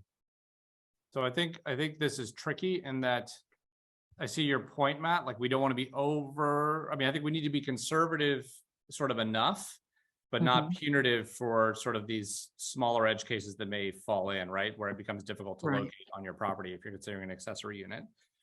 And I think this threads the needle best we can. I mean, it's on the smaller side, it's going to feel conservative. On the bigger side, it's not going to feel conservative enough, which maybe means it's right because neither one is quite right. I don't know.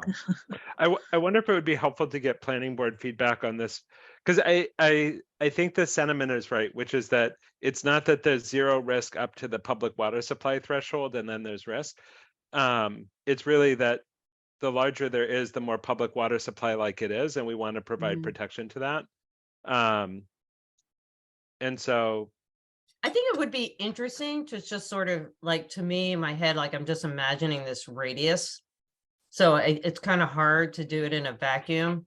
yeah, Like without a figure, like if I don't know, Daryl, if you came up with, Well- looked at this, like relative. Did, and I'm wondering if I can find my little spreadsheet that I was just playing around with to see what the numbers came out to be. That would be helpful to me because it gives it more of a sense of relative scale. But like off the top of my head, it doesn't look, I think we're kind of threading the needle in an okay way with the way you're estimating it. and I guess there's always some common governance, because again, this is like essentially saying we have a common water supply. There is some kind of connection between you in some sort of durable way. Like, it's not a typical sized parcel. You need to have a wastewater treatment that supports it. And I do think Daryl's point of, if you have this on the edge of a property and you've got a large radius, it can have a substantial impact on abutters. And that saying that you need to contain this impact within the property that benefits from that well, I think makes a lot of sense. I'd love to get planning board feedback on it. I don't know if there's a mechanism to do that, but I'm sort of remembering the roadshow that Marion did when they were doing their bylaw change for the open space subdivision, and sort of wonder if there's a mechanism for us to seek feedback, particularly on section G. I think that would be really helpful.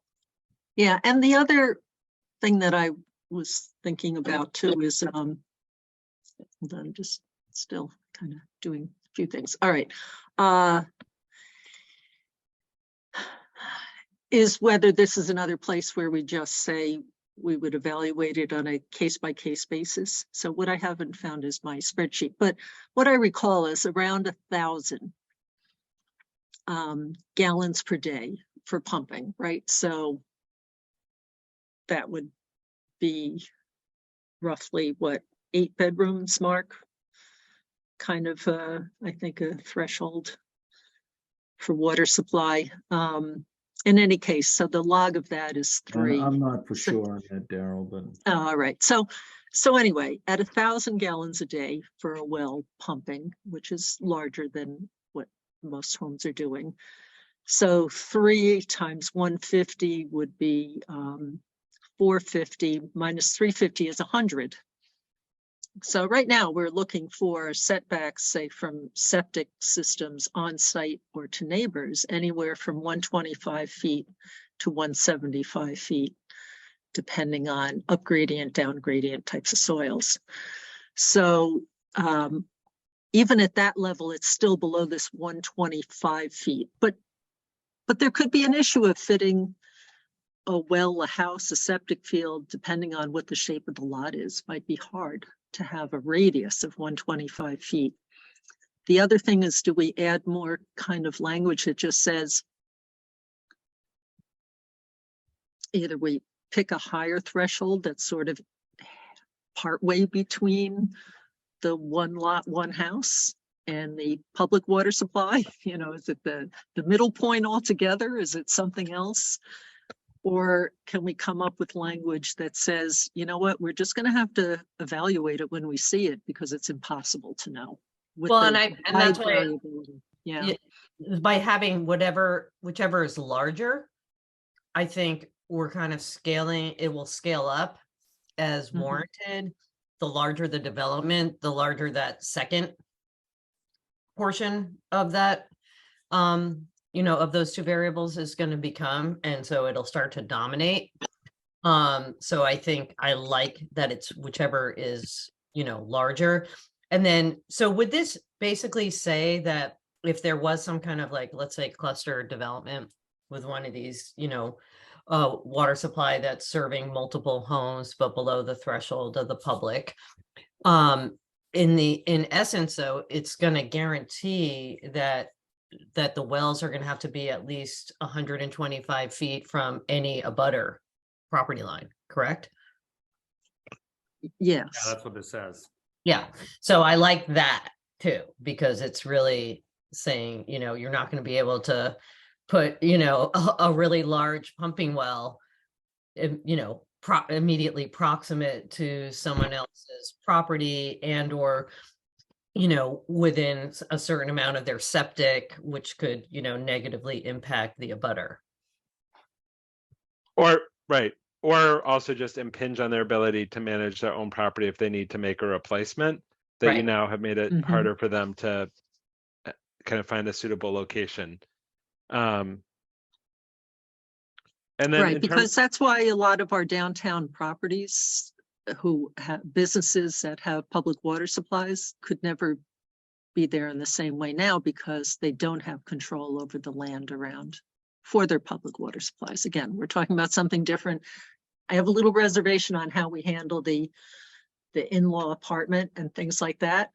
That's the end of the scale. what's I I'm guess, less can, comfortable with, Where- but can we exempt ADUs? I mean, is that, what about just doing that to say that oh, not, you know, in the semi-public water supply explicitly exclude ADUs? Mm. Because it's not my intent to regulate ADUs this way. What I'm thinking about is the sort of 3 or 4 house subdivision or some of the other ways that we see this structured potentially with the cluster development. Another so- thing could be to pick the 2,000 gallons that matches up with, for the EHIR threshold. One of the thresholds for the EHIR is 2,000 gallons a day septic. So do most of the accessory apartments, they don't have a second well, right? Aren't they served by I Yeah, think, the property well? I think the concern is that there's a way to read this that suddenly becomes a semi-public water supply. mhm. Even, And I think even there are though probably, it's, there are probably situations where, like, if it's 3 rental units, we want that to be a semi-public water supply. If it's like Okay. ADU, that it's like, you know, in-laws live during, you know, the first 2 months when the baby's born, that's not necessarily what we want to like. Does that make right, sense? so, and is an accessory, you know, a single accessory, unit defined in our regs or in the I building? think, you I could think it's say? in the, I think it's in the, is it the planning board regs or the ZBA? I mean, it's definitely Not us, defined. yeah. So I Um, think that we should, I like that idea, but we just gotta make sure we're 100% consistent and that it's limited to a Yep. single accessory unit, a single, not, you know, we're not talking multiple. Well, I don't think you can, I mean, I'm not sure how many ADUs you can do. Yeah, I think you can just do one, but I think you can just do one, but let's make Let's that. be sure. Yeah, All right, I've got that. And then Yep. Rebecca, I see your hand up. Brian, we're probably gonna get through this section before we open it to public comment. So you're totally welcome to keep your hand up, but I'm planning to call you at the end after we get through the first pass. Rebecca, go ahead. Right, since the challenge that we're having, especially like with a rental apartment or something where they're sharing the same well, the challenge that the Board of Health has is looking for individual rights and how do we protect the drinking water, et cetera. So and because the state very clearly defines, you know, private water supplies have nothing to do with ownership. So that means that the individual rights are at risk. And so what about, since we, at the time of real estate transfer, we suggest testing, what about at the time of rental agreements, we're recommending testing of the water? And that would sort of make it easier for the homeowner who's renting, subletting or whatever, an apartment, to then have to we're not at that be part of, responsible. we're not at that section. I know, but I was just saying But let's do that at that section because we cover. Yeah, we I talk think about that's a that. reasonable thing. Let's address it when we get to well testing. Yeah, I just thought it would offset some of the the challenges that we have here. That could potentially be addressed later in that section. If you guys thought that was a good idea, I was just proposing it. So it sounds like our follow-up items are to clarify whether there's a scenario where multiple ADUs is a thing in terms of our existing bylaws and seek feedback from the planning board on section G in terms of this is a regulation we're considering specifically as it relates to open space subdivisions, but just kind of general commentary. I think they're going to have a really different focus because I think it's our job to think about the public health piece and it's their job to think about the how does this affect plans piece. And those are really separate jobs. But I think having that perspective inform us before we go to the public hearing makes a ton of sense and will raise good issues early in the process. Did those sound like the right next steps for section G? Yeah. Yeah. Section 7 doesn't look like it has anything spicy. We've just added one owner association. I have questions there. About owner, about association.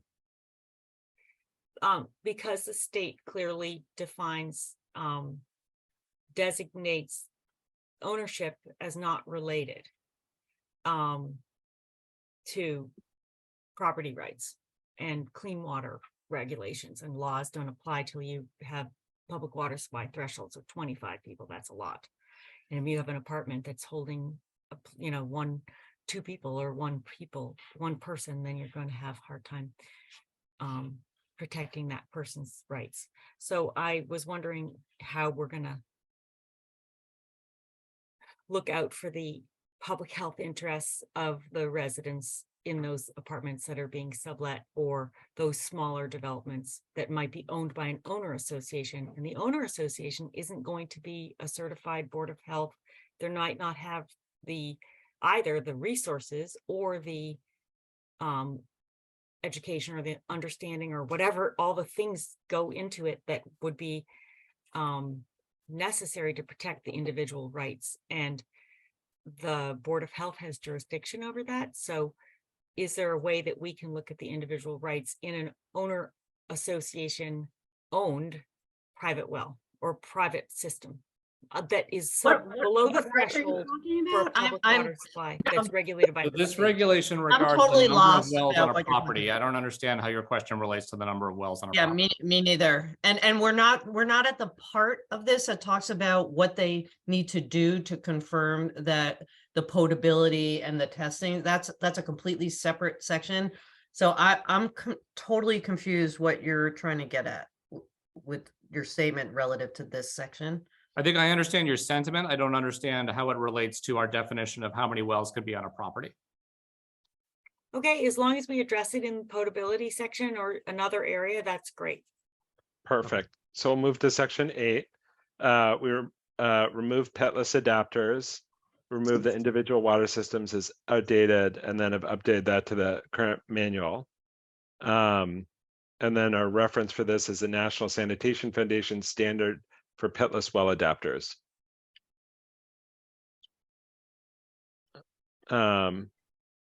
We removed the section in section 11, a bedroom shall include any undeveloped area that could be made into a bedroom in terms of defining the well yield that's required. My recollection of that discussion is being able to figure out every space that could possibly turn into a bedroom was impossible. Am I remembering that right? Yeah, and we just wanted to have one definition of bedroom. Perfect. And then Matt, do you want to just comment on, or Matt, or kind of whoever worked on this piece, the 11.3 and 11.4 additions? Gerald, on this. I think these are new because if you go up, we kind of had, there's storage and then there was yield.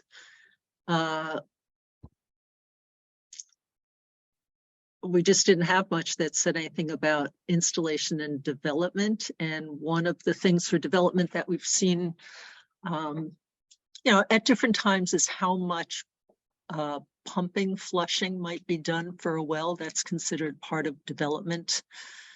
And either we have our own specific requirements, which we don't have a lot for that, but the private well guidelines do talk about how one does it, where one discharges the water, so that you're not, if you're trying to pump to verify that there's adequate water supply, if you're dumping the water right next to the well and it's draining down along the casing and replenishing the well that way, then you're not getting an accurate reading. So we just had nothing that talked about that, and we're pointing to the private well guidelines for that rather than recreate it here, although who knows, at some point we could, but we were trying to get something in place to reference that. And then we had the one case where the static water level was a question. Upon talking to Mass DEP, they claim that they see static water level above bedrock for a bedrock well often. And then it's just a matter of checking to make sure it's okay. So it was just to capture those other dynamics that we didn't have about well specs. Other things too, Matt? No, that was it. Yeah, the 11.4 I think was clearly in reference to a case that came up earlier this year, just so we have it sort of covered now. And then 11.3, yeah, was now I remember we didn't want to like restate everything, but we wanted to make sure we put in here that like guidelines are followed. And then obviously we exceeded into some other places. Yeah, and the static water level isn't meant to be punitive. It's just saying if that turns up, just make sure that it's not a problem in terms of some kind of compromise in the well casing above bedrock level. And so this is basically just like a flag to be like, just say it's okay. It's not that we're Yeah. asking them for engineering or mounding or anything like that. It's really just to say, I just want you to note this fact and affirmatively say we're good. Yeah. Okay. Perfect. And then well flushing, I think we discussed this in some detail in a previous meeting in terms of who can do flushing and then the volume of flushing. Yep. And it's similar to the decon. Yeah. We don't want people like doing it themselves. Is 12 hours too much? I think, Mark, you said that, most flushing is for something. Yeah, the average is 4 Hours. hours, but at times when they're trying to flush out, say, a sump that may have contaminants in it, and it's a good flowing well, I've seen them flush longer than even 12 hours, but that may have to be broken up into various days, so there's no other effects to the property where they're flushing, because they could be flooding out other parts of the property. So I think the 12 hours is reasonable. If they have to come back to flush out a sump, then they come back every day and shut the well off in between. Well, it also says if they want to go above 12, we might just have some other requirements, like verify that you're not causing problems on a neighbor's property or Yes. something else.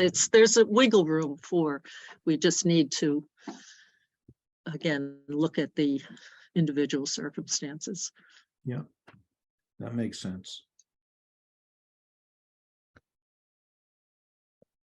And Rebecca, I see you've got, hands down. Okay. Well, my only question had to do with the well yielding, but for private wells, but that's probably going to just be tested in the normal procedure. So it's fine. Sounds good. And so then we've added decommissioning or repair to the regulation and added that properly decommissioned by a certified well driller, which I suspect we're all enthusiastic about. The well repair procedures is added. And is this essentially just saying that if a well needs to be repaired, we're making sure it meets the standards as it relates to the fecal coliforms that would otherwise be met? Yeah, and anything else that we think might be appropriate, but I think the biggest concern is certainly if there was entry points for bacteria. That's the number one from, if you have something in disrepair. So We'll need to educate the well drillers, because if they're repairing, say, a pump, they don't typically contact us for that. And I guess for me, like, is the intent, like, I'm picturing this as like there's casing damage or something else. Like, we had our pump fail, I don't know, 7 or 8 years ago, and get replaced. Are we expecting that would fall in? And I don't mean to be critical of it. I just want to make sure I'm clear, because that sort of felt like we had a couple of guys out for a couple of hours, and it certainly wouldn't have occurred to me, boy, we need to do testing in the same way that like a crack casing or some more substantial repair would.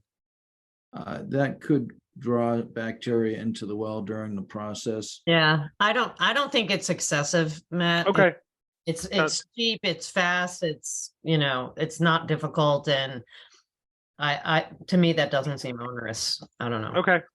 And I So- think I found this in the well guidelines, DEP's well guidelines, except it didn't say any other parameters deemed appropriate by the Board of Health. I just had that in case someone said, well, we had to, right, I don't know why they would ever do this. We had to use a petroleum lubricant in order to do something or another. Well, then maybe we'd want them to test that in the water. I'm not sure exactly what it would be. I like having a catch-all. I mean, you Yeah.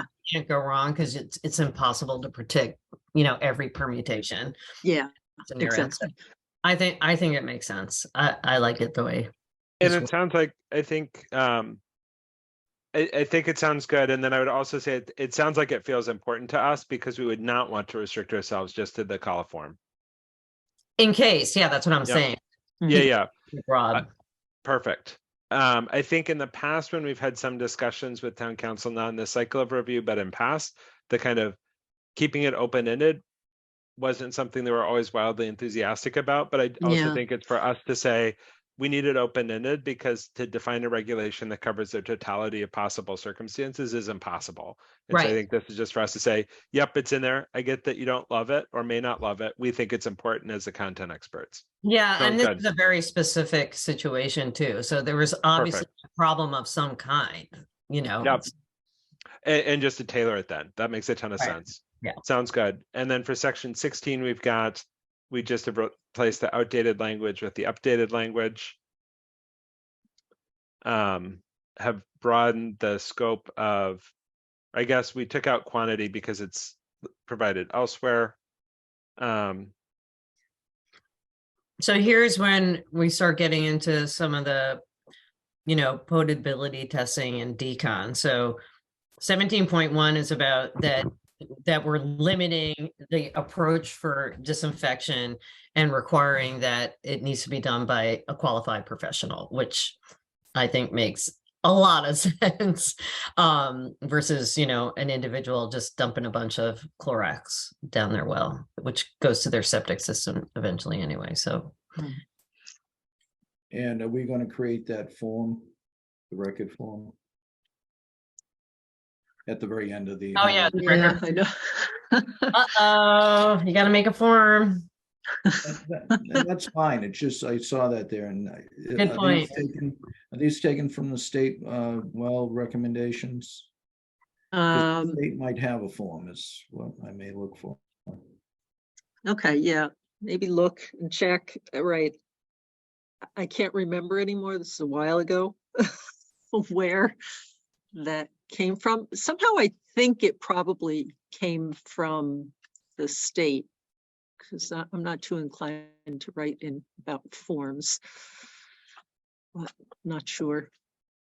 I guarantee there's a place that we don't have to recreate the wheel that we can get a template from. So All right. here's where we got into the discussion last time about what are the potability tests that we want to see and the standards that we want the wells to achieve. And this would apply to both private and semi-public, correct? Yes, yes. So it's all inclusive. And we broaden it so that it's not specifying necessarily a, specific analytical method like 624 or X or Y, because they change all the time. So we didn't want to have to revise our regs every 6 months to keep up with that. So say we made it broader about EPA approved analytical methods, and that the standards are going to be either state, federal, and Board of Health standards. So we're making that completely inclusive too.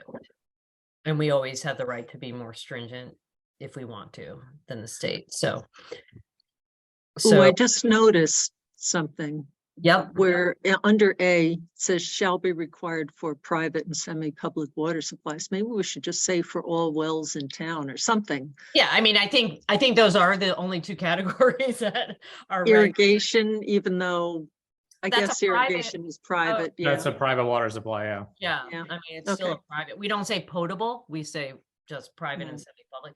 We, Okay. you know, I kind of like it because we're making it very clear this applies to all scenarios of well Mm. installation and type. So I Okay. kind of like mentioning both of them, and it's not limited to potable or domestic use like the old stuff. So I think it's, I mean, town council will obviously take a look at this too. And then we broadened, we got rid of the, like I just was saying, we got rid of the EPA 524 because we don't want to have to keep updating the specific methods. And we clarified what inorganics and organics we want to see tested for. And then we listed the concentrations and referred to basically non-detect for VOCs and the MMCLs that the state has set, which are very, very conservative.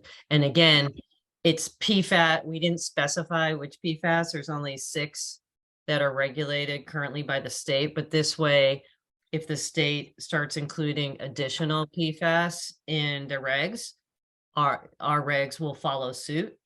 And if the numbers change, our regs will follow suit. So I think this is a nice, you know, and secure way of staying up with the science and, you know, appropriate health limits. Can I ask a question? If Mhm. someone, I know when we switched from 624 to the 524 EPA test method, I had to remind a few developers that they had to use the 524 because both were still an option. Is the 624 method still an option, and will I be able to let them know they have to go to 524? I think so. I mean, really, you know, we want to have good detection limits. I mean, that's what it's kind of all about. I think that they're pretty comparable. I don't remember, Daryl, off the top of my head how the 524 because I usually use 8260 myself because I'm doing environmental sample Yeah. for drinking water. And that's what I'm more used to as well, but but I think as right, long is there a more generic way we could, although, I right, think there we are did those before, distinctions. like if you go up to the paragraph before, we just referenced the EPA. Oh, but we've deleted that. Right. That's, So, no, I we did forgot. delete it. So that's But out. Mark's just Okay. asking a question of like, Mm. I just say if it's a current EPA approved analytical method for drinking water, why don't we say that maybe? So using EPA approved analytical methods intended for drinking water analysis. No, that's an A, Matt. See, using EPA approved analytical methods for drinking water analysis. And that way, if they're still on the books, I think, you know, that means that EPA doesn't think that they're outdated. And if they had concerns about analytical, then they would remove the method mark. Yeah, the only difference is that EPA 624 is parts per million, where EPA 524 parts per billion. Yeah, but the detection limits are the same. It's the way that they're expressing them. Yes, but if we have none detected and someone used 624 versus 524, there could be detection at 524. I don't know that that's true. I'll have to look at it. I thought it was not a significant difference in what the detection limits were, but I mean, I don't think EPA would have a method on the books that they didn't think for drinking water that they didn't believe was going to be meeting their standards. And they have standards that are 2 parts per billion, like for vinyl chloride in drinking water. So there, you know what I mean? So we can look into it, but I let's see, 524 purgeable compounds and Water using mass spec. That's from like 1995. Yeah, I don't, we probably don't have time for me to like do a comparison of the MDLs of those methods right now. So you want to leave a little placeholder, Matt, and we can look into it if we need to specify.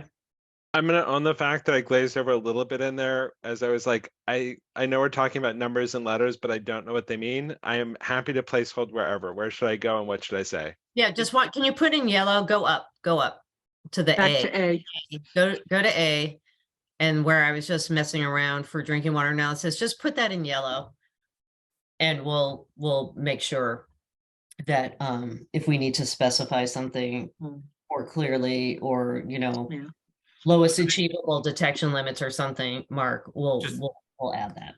Just thinking ahead, because we may want to send this to town council, maybe we should put a comment to clarify why that's in yellow. Oh, I was gonna try and like look into it before we. Like before we send it, okay. Perfect.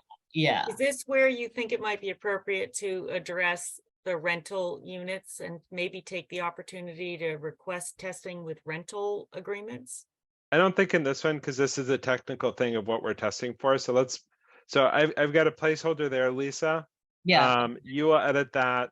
I will email this to you and Ellen post Can you meeting. remind me? Yeah.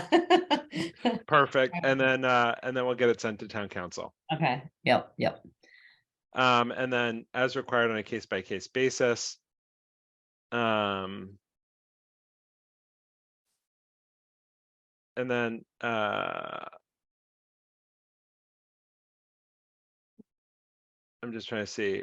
Perfect. Okay. I don't see so Rebecca, you're welcome to provide the comment you had on the renters. Oh, I was just saying that within our regulations, because with private water supplies by state definition, it's not usual to require testing. It's, in fact, each individual property owner has their right to do whatever they want with their private well. But with transfer of real estate, we recommend it in our regs. Would it be appropriate in apartments or rental units to recommend testing of the water with the transfer of properties, since now it's our jurisdiction, but it's the liability of the well owner. And if the renter doesn't understand this stuff, which I would argue a large number of people, it's complicated and people don't always know what to look for or what matters. Would it be reasonable to recommend in our recommendation with real estate transfer or real estate agreements the same way property transfer with ownership requires it? Would it have a relevance or a value within our regulations to recommend it with rental? But I'm not inclined to add it, or others. No, but I think what we could think about is for cases where it is basically a semi-public water supply, if there should be some, because it is serving a large number of people, and like I just think the turnover can be so variable, that would be punitive, but and they're all drinking the same water. So I think, but nobody might be testing. No, but okay. So first of all, they have to. No, test but they like get I think that's a section F, is if it's a semi-public water supply. I think that's what you're getting at, right, Lisa? Yeah, and so I was just going to say like routine periodic requirements may include like routine periodic sampling and laboratory testing with a frequency of no longer than every 5 years. So if we wanted to basically say that we would for semi-public water supplies, since they are serving large numbers of people, right? And that there could be, turnover and lack of knowledge and insight, we could maybe say, we want to see testing of a semi-public water supply on an annual basis or every 2 years. So we have the ability to make, to me, that seems like both a feasible and logical consideration. Yeah, I like that, because I think I worry about a blanket statement about rental units being enforceable. Whereas this says that like the second we approve a semi-public water supply, it's on us to say, okay, well, you can have this, but you have to test it every year. Yeah. And But I I like the was saying, flexibility what here. about, well, that's fine too. I mean, it's fine Yeah. with me. But I was just thinking it might simplify things if the owners and the renters have that information up front because they're gonna sign some agreement. They will. So Yeah. like, so if we require it every year, and then we could also say, and, you know, posting of such information in a, you know, common area or something like Yeah, so. I mean, that would be. Put it on like a really- then bulletin It's just board. information for them Yeah. to know, and Yeah. they're So- known. So Right. that I wouldn't be adverse to, I Yeah. think. So And- I think and F I don't covers think it that. would be- And I don't think it would be punitive. So if we wanted to modify the frequency, I think we could. And then I think we could, you know, also request that, you know, that information be posted in, you know, a common space or, you know. Yeah. I feel like F as written gives us that because it's basically saying, hey, these are the things we can do. It will never be more than 5 years. And that might be the thing where it's like, these are 2 houses owned by common owners with, right? Like it sort of gives us the ability to tailor it to the circumstance that makes sense at the time of the approval. So I feel good about F covering that. I guess what it could say is with the results being distributed to all service connections or something like that. I would like, I mean, I think that we then have to say how will we like, I like it. I'd love to be able to say additional requirements. How do we confirm that Yeah. everyone's Right. getting it in the Right. mail? That's why I kind of like the posting, because that's something, you know, Mark or anyone, if it's in a public, commonly accessible area, that's something that can be checked if we wanted to, you know? So do we want to add, so we've got such requirements may include but not limited to da da da da da da da. Do we want to add posting of results in a, because I think that we're making an assumption like, oh, there's a public area, but if like 3 houses have a common they well won't. in a cluster development, there is no public area to post in. So I would favor giving future boards the flexibility to tailor the requirements of the circumstance so that if you had Mhm. something that was like a mini Woodhaven, you could say, Yeah. here's a strategy for this versus Mhm. here's like a, you know, more like a compound development. Right. Here's a strategy for that. So I feel like we have the flexibility and I leave it flexible. So how about with you know, but we don't have anything in there talking about that information be provided in any manner. So How about if we Um, just said yeah. sharing of results with all something? Just say, Notification is very helpful.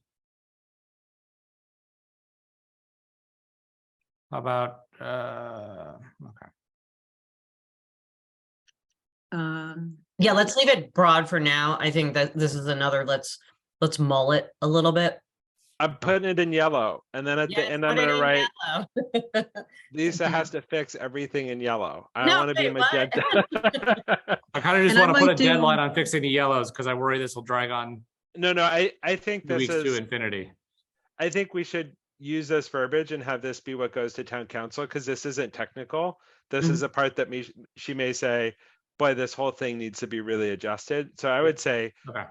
Okay. let's But it just addresses liability, and that is the No, the it's crux here, right? what I'm Because- saying is we should just include it as it is here and that we don't need to further wordsmith it. This is good enough to go to council to say, But I think putting it in yellow though does sort of highlight, like, we know that this is, you know, this Sticky. is something new and it's a little tricky. Yeah.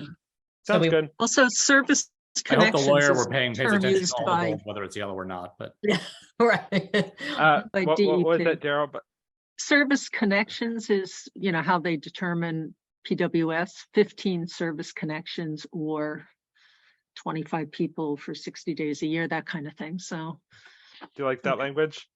I want to make sure Yeah, because I feel like we're gonna have like probably an hour on section 3. So I would Yeah. love to get this to good enough so that we can get through those other yep, sections. no, it's good enough for a hint. I just didn't want to forget because that's the terminology that might, because the property, given how we've defined property, Yeah. that's what I was trying to get away from.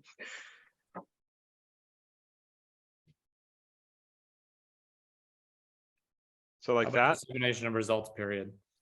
Yeah. I like it. All right.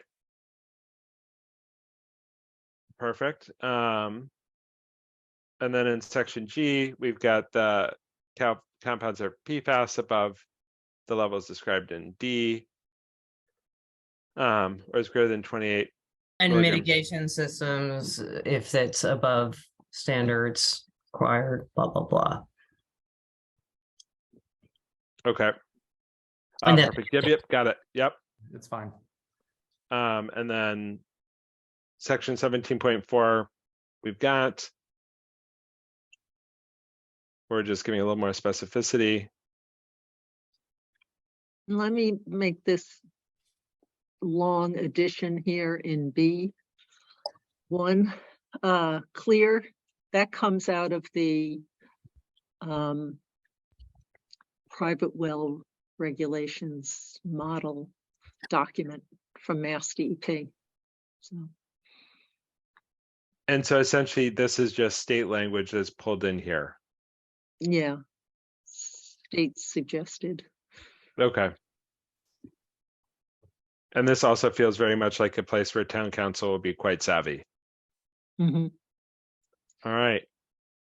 So it looks like we've gone through this pass of regulation 2. I feel like the only thing that we need clarification before town council is the parenthetical for drinking water analysis, which Lisa's going to dig into.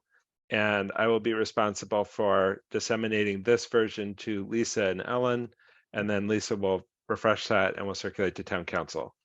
Does I that would like sound? to request that you bring to town council the issue that you guys voted on, that No. specific issue. Do I have a motion to bring that to town council? No, Rebecca, like we've done it, we've said, we voted on it, so. I think it's a liability issue. I'd be interested in. town And that's council fine. We doing it. voted on it and we decided not to add it, so there's nothing to ask town council. Why?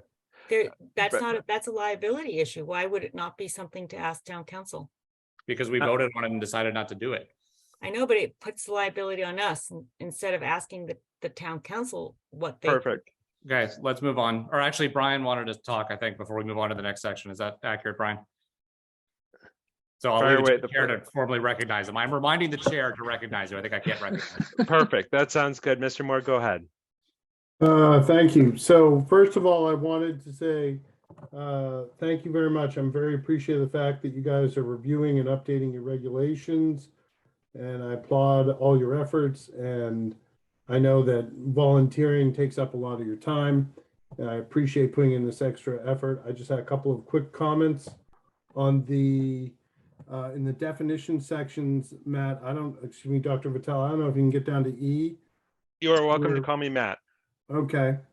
If you get down to the definition of private and, yes, right, I think that's it. 2.3. I'm sorry, you have to keep scrolling down. I'm not sure exactly which section. This was E and G1 where there's some discussion. I think you have to keep going. And I apologize. Here we go. Definition. So when I look at G1, the only concerns I have, and maybe this is like a question for the members of how they interpret this section, but in section G1, it says each well is to be used for a source of semi-public water supply, blah, blah, blah, blah. I think that it's great to use that equation because number one, that comes right out of, and as you heard from Daryl, it's not overly restrictive. The question I have is, what if someone co-locates well?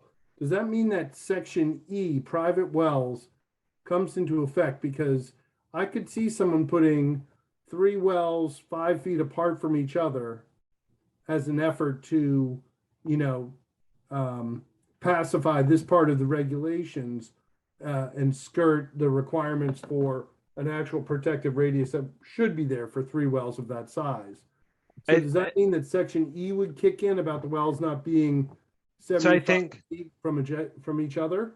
I just want to make sure I'm thinking about the right hypothetical. So in this case, the way I'm thinking about it is if each of those wells was serving multiple homes such that it was essentially 3 public, semi-public water supply wells because each was serving multiple properties, then I think each would have a radius and it would be more prudent for them to have a single semi-public water supply that, because at least my read of this is that each of those 3, So Brian, in this scenario, those are not private wells. Those are all 3 semi-public wells?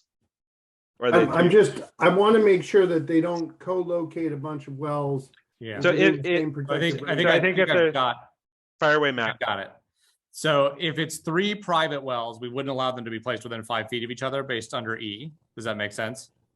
Yeah, If they were 3 semi-public water supplies, each well would need a 125-foot radius. So we also wouldn't let 3 wells be placed within 5 feet of each other. Does that make sense? well, not 5 feet, 75 feet. No. So if What- each well was a private water supply, yes, it would be 75 feet. If each well was serving more than a single dwelling, then it would be 125 feet. Okay, as long as that minimum distance is 75. Yeah. I was just going to suggest you could add dedicated protective area to G1, but that's entirely up to you guys. And I think with the 75, that's clear. There's also a provision under G2 for you guys to reduce that if you feel like that is necessary. Section 11.4, Matt, static water levels. I'm assuming that some people in town have overburden wells, so you might want to specify here that that's in a bedrock well is more shallow than the depth of bedrock. Yeah, good point. That's fair. Okay, and then in 17. Although this is for well installation. Okay. So any wells now have to be bedrock. So So what- I don't Yeah, we know don't- if, why don't we keep it as well, just so that it covers all possible scenarios versus somebody saying, no, I'm putting in a free range artisanal non-bedrock well. I dug it myself. We won't with let them. Yeah, we won't let them. But I think to your point, Brian, let's keep it broad as a sort of general approach we've taken, because this would. That's certainly include fine. bedrock wells. That's Perfect. fine. Okay. 17.3D. I don't know why there's a reluctance to allow VOCs to exist below MMCLs. Without specifying a method to do the testing, and the VOCs is a broad range of compound, there's a lot of wiggle room in there. Someone could test for 10 VOCs, 20 VOCs, 237 VOCs. I would say that however you treat PFAS, you should probably just treat VOCs the same way we're using the MMCLs. But that's Well, that's less conservative. We had a long discussion about that. And Then my question is asked and answered. yeah. and But 4 or 5 years ago at the last updates, we Yeah. spent many hours. Okay, Many, that's it. many, And many. thank you so much for working Yeah, on your no problem.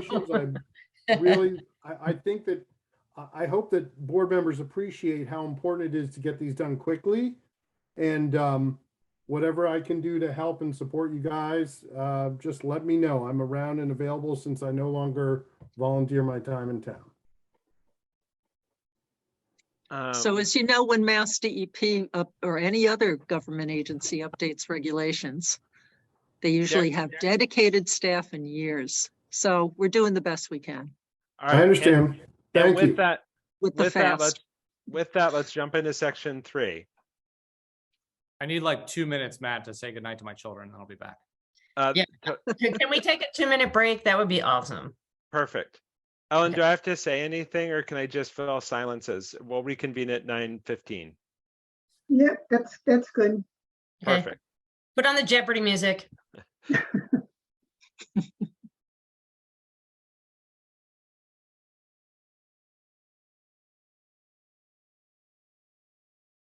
I know I'm back. Daryl and Lisa, are you back? Yep, I'm- still here. Perfect. Let me share a screen and we My can kids were dive. asleep, so sorry for the delay. I am gonna bring up section 3. Well, you look rejuvenated, which is what saying goodnight to your kids will do. Yeah, there's that. All right, perfect. And who wants to lead, kind of initiate the discussion on this? I think, is this Daryl and Matt? Yeah, I think this Matt is- does again, I can see. Yeah. So I think this is sort of a big catch-all, and I think one thing that maybe we're thinking about is how do we title this? you know, I think this originally sort of came across as situations for other than a single family dwelling on a single lot, but as we go through, it's probably worth thinking about the fact that there are other things here that can also apply to a single family dwelling. I think in particular bedrock disruption and some of that sort of stuff. And so we tried to think about how do we sort of encompass that here. I think this change title does it, but would be open to comment on that. I like it. This is It Daryl's title. rolls off your I take- tongue, doesn't it? I take no credit for it. I also take no responsibility. And I'm not going to take any credit for it either. I did put that in red only because it was bold already, you know, so as a bolded thing, it was hard to see the addition. So that's just what the red means. Sounds perfect. So we're just adding those, deleting nothing. Yeah. And we could change it when we come up with something concise and comprehensive in the future. I would love to see razzle dazzle anywhere in our regulations. I'm open to having it in this section, wherever it feels right. And so let me take us down to 3.1. Is there a reason we know that loopholes exist in our regulations, and that kind of takes away our excuse to not address it in our new regulations? Is there a reason that we're still holding on to the designation of greater than 10 for the EHIR to be recommended? What about smaller subdivisions? That's we go through all captured of in these other and- ways. Yep. So why don't we go through those? Matt will point out.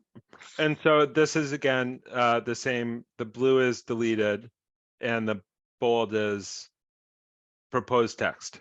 Do I have that right? Yeah, Yep. the bold, yeah, blue is delete, bold is new. And so 10 units is 1.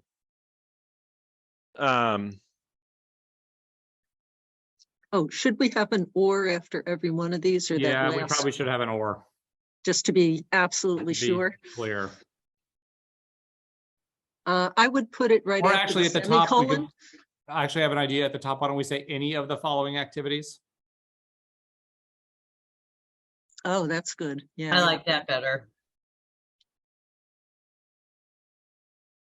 I think that makes it clear that you only need to meet one of these. So Rebecca, I think this addresses it because one is anything with 10 or more dwelling units. The next one is a preliminary subdivision plan or an open space subdivision. So we're trying to sort of list any possible situation here, so it doesn't just have to be 10. I have a question there. Yep. Under B, it says Yep. an application for a preliminary subdivision plan. Should that say preliminary or definitive subdivision plan? It could, a developer doesn't always have to provide a Do preliminary. we need the word preliminary at all? Yeah, can we just say a subdivision plan? Some do submit those. No, No, but if we do it's subdivision plan, it does it cover Exactly. both? Yeah, I think that's been our approach for a lot of other stuff, so. Of A. Well, and also if we're not at the point of needing to approve it, then we don't have any jurisdiction. I was like, wait, I don't need to delete that. I need to make it blue and Italian. Oh, yeah, very Oh. good. Except I don't remember now what the original says. No, the original text was very short. It didn't have this list. It was like Yeah, a so run-on it's so different. sentence. So I So can that- just delete. word preliminary is new. So you could, yeah. And what happened to the text up above? It just says following activities. Yes, I think you did too many undos there, Matt. Oh, perfect. Yeah, to each of the, any of the following, any of them.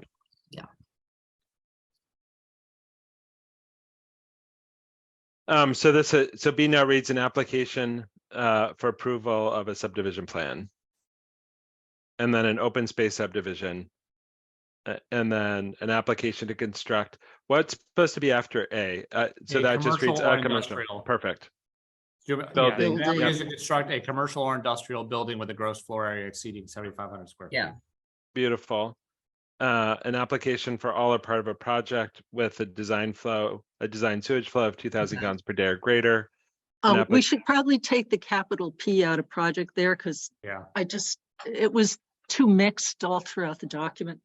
So, An application. I have another question with terminology under the definitions when you want to talk about that. Okay.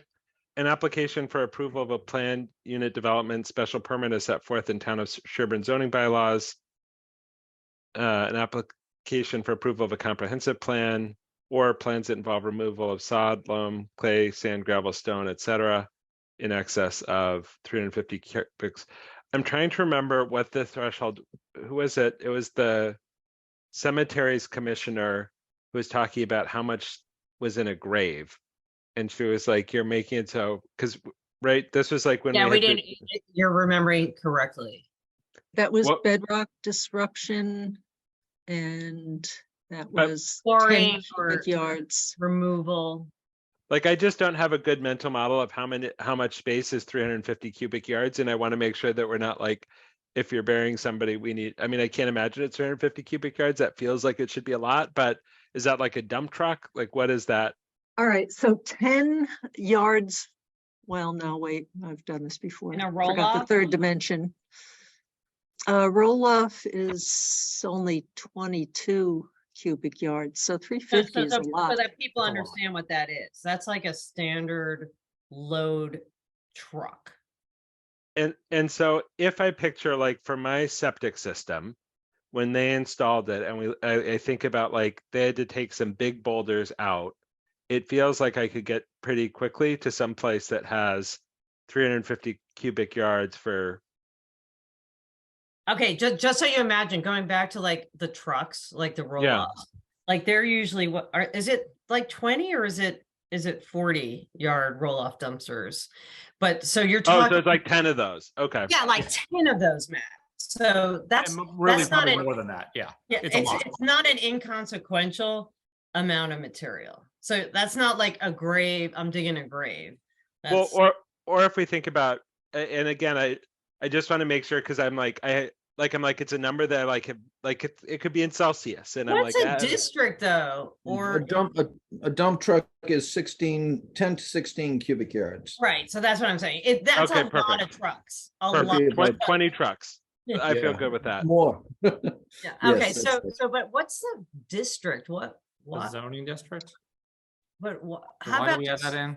Yeah, like That was a recommendation from council, but Okay. really? yeah, I Like don't, that seems so unnecessary. I don't think yeah, anyone. we will- don't ever mention that anywhere else. No, me neither. It's Our not. If we don't. regs. Right. If we don't define it, we can't reference it. Can I delete it? I Right. would. I'm okay with that. Yeah. And We- just to backtrack did on have why a- this is important is there are issues in towns where so much topsoil gets removed or Yeah. material that affects then the water quality because you don't have that filtering capacity and all the other benefits that come with topsoil. So And that's yeah, and we're that's talking where natural this material. started Yeah. way back when. Yeah. Yeah. So can I go back to the definitions before we go too far? Where are the definitions? The above where you are. It's Definition. No, it's not. Definitions We haven't is gotten to the further down. definitions yet. Definitions are number 5. No, it's under 4. Oh, I see. It's okay. Okay. Yep. 5 is You're under. still under burden of proof. Where are you? No, we're not. We're yet. not We're not there there yet. yet. I was just showing you that we're not to definitions yet, but We're that on is this ahead. screen. Yep. Okay. The EHIR report shall not be accepted for review unless such report meets the criteria specified and that provides specific information relative to the operation of the proposed sewage treatment. And that we need to have this before other things commence, which I think Yeah. is the comment that's Yeah. been raised before, that we need it in the proper treat sequence. Nope. So where makes does it, sense. so that it, Just says because it that. doesn't specify, but it needs to be before approval? No, it does. None of the activities Yes. listed in this section 3.1 may commence until the Board of Health has completed its review of the EHIR, and if so required by this section, an A and the permit.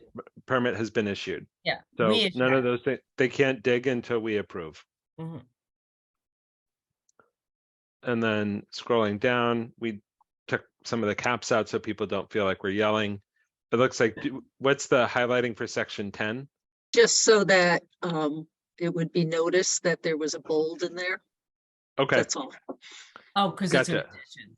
Yep. Yeah, because it's. So I don't actually have to do any work on that, right, Daryl? No. You're good. Phew, okay, I see yellow So now. Perfect. And Highlight now, a bigger section for Lisa. No. so then we've got section 5 definitions, we've got person defined board, and then project. And this is, I think this is probably the meatiest piece of what we have left. And I'll say that came from a court case on anti-segmentation of projects Mhm. in Massachusetts relating to the MIPA. Filing, yeah. So it was the nicest summary I could find because in MIPA just is so tied to MIPA itself that it didn't work for us.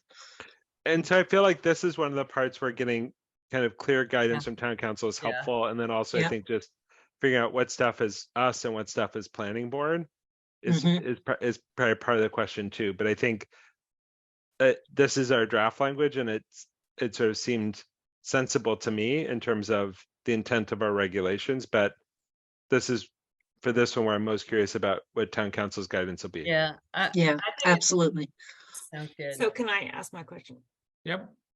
So the state defines semi-public water supply as specifically greater than 25, but our new regulations are defining it as anything more than 1. So do we need to say here, state defined semi-public and Sherborn defined semi-public? No, In Are this you section, sure? No, this From a has legal nothing to do with standpoint, that. I think we should ask the town council, because if it at the state level is only applying to greater than 25, even though we are calling it our definition. So I just want to make this sure it applies I legally. think you're backwards, Rebecca. No part of this is defining any part of a semi-public water supply. It's saying that this is defining what makes a project. The term project is included in semi-public water supply. This in no way defines semi-public water supply. It's just informing the language. Right, but I talked about this in the beginning because it's a very specific definition at the state level. I understand that, What but do you think- this is a definition of project. This is not a definition of semi-public water supply. So there's Okay. no question about the definition of semi-public water supply that can possibly apply here. Yep, and we listed the activities to which this whole section Right, applies. no, I understand that. I think this is great. I think it's worded well.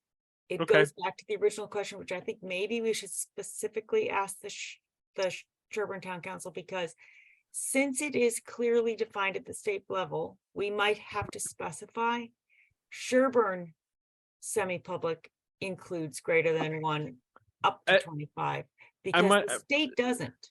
So Rebecca, I think we you're define not that in section 2. Yeah, and I think That's in section 2, yes. Yeah. but this It's the also same like question coming up again, So because I we're don't- I using don't- that term. I don't think that applies to 5. I think that further down we have this section under water supply that might be a better place to have that. So you can kind of see it here. Yeah, But I mean, on if the town council in section 2 believes that okay, that we can put it this way, great.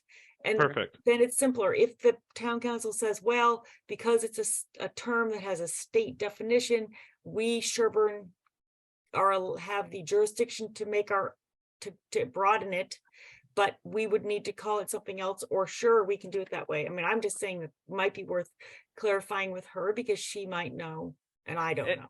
And so just kind of taking us back to project, is there any, for me, I feel like rather than wordsmithing this feels like the part that's most likely to be modified by town council. So I like this draft. I think this language works well. I'm comfortable with moving forward with it. Is anybody uncomfortable with moving forward with this language for project definition? I am comfortable moving forward, and I'm very eager to hear what town Yep. council might have to add. Perfect. So now I'll take us down to section 7. We have removed domestic in the portion above, again, trying to have inclusive definitions to avoid kind of confusing gaps in coverage. And then we've added the section where we have a cumulative well yield that sort of goes back to regulation 2. So here is saying yep, you have to treat it the way we defined in 2. It sort of feels like we're making sure that this is covered in the section to make it clear. I guess my question, I don't object to having this here. It feels like we're reinforcing what we said in regulation 2 and making sure it's represented in a section that is not regulation 2. Am I missing something, or is there independent governance that is added by this language? Can you scroll up just a little bit, Matt? Yeah. Sure. Thanks. So it was to follow on. See, there's this delineation except for the following. For projects where it's below, but then we don't say what happens for what's above 1375. Oh, okay, perfect. And then the thing that's different than the kinds of specifications that we had for before is this is more of a mechanism to say, how are you going to make sure everyone's in agreement if they're all sharing in whatever construct they're sharing this water supply? You know, do they have money set aside, or are they going to start fighting at the time that it comes to do testing? Like who's going to pay for what kind of tests? That stuff gets worked out ahead of time. And this is also something that's done for public water supplies. And then for this section, Daryl, going back to the open space subdivision, there's this language with, you know, an associated land uses therein shall be limited to those directed to the provision of water or shall have no significant adverse impact. So in those cases, the protected area could include the area that's otherwise set aside. It's really just making sure that you have control over it, that it's not adversely affected, it's not affecting butters. You're not putting a lead or a mercury recycling facility. Or like a within that tennis, like it's zone. like, yes, you could say like, this can be a lovely field. This shouldn't be a corral, you know, or something else. Yeah, and this also parallels without all the specificity. There's a lot more specificity in the public water supply regs at the state level. Escrow accounts and letters of certification about financing ability and all the rest that have to go into the state. We could borrow from that, but this is just to get it started, because to work out all those details is going to take a lot of time. Okay. And do we feel like, and so essentially what we're doing here is we're covering and saying up to 13.7, okay. And so 1375, is that what, 12 bedrooms? It might be. Roughly. Yeah. 110 per bedroom, so they Yeah. be 12 or so maybe. If we're early, 12 and a little bit. 12.5, 12 and a half. Okay. For me, the biggest intent is to say, I think our EHR, so I guess one thing I'm struggling with a little bit, I'd love feedback from the board, is I feel like there is an interest that the board has about making sure that things are treated holistically, so that the artificial parsing of a project into pieces and bits doesn't change the reality of its impact, whether that's on water usage or effluent. And we want to be inclusive. I think one of the things that I'm thinking about is like the one-offs, or where's the unintended consequence? Because you could sort of say, like on Bullard Street, I think that's a 10-bedroom system. You know, it's a single family. It's not the intent. Like really, the thing that I'm most interested in regulating is not, like we've got some bonkers lots in town where you could have 3 sets of things in fairly close proximity, where we don't introduce a requirement despite sort of Byzantine lot lines and other stuff. And I don't want to introduce a set of regulations. It's saying we're treating established properties as this, but if you try to do something new, we're introducing a very different set of standards. Not that sort of manifest injustice, because I think that's a separate question, but when we say kind of what's allowed or not allowed. And I think about like the Nason Hill subdivision, that's like the 2 houses are a subdivision because of the frontage. And you start to sort of picture like, you know, how burdensome is an EHIR? How much does this impact the project? My recollection when we've discussed it in the past is that it's on the order of kind of 10,000 or less. Again, I don't mean to minimize the cost, but if you're building a residential development that's 3 houses or 4 houses, that doesn't feel out of proportion to the other costs. On the low Mhm. end of all of these, I find myself struggling a little bit to just make sure that we're not at risk of making something really burdensome that's solving a problem that's pretty small. Like for me, like I'm least enthusiastic about saying you have to do this whole review, but if you had like 1 fewer bedroom, you don't.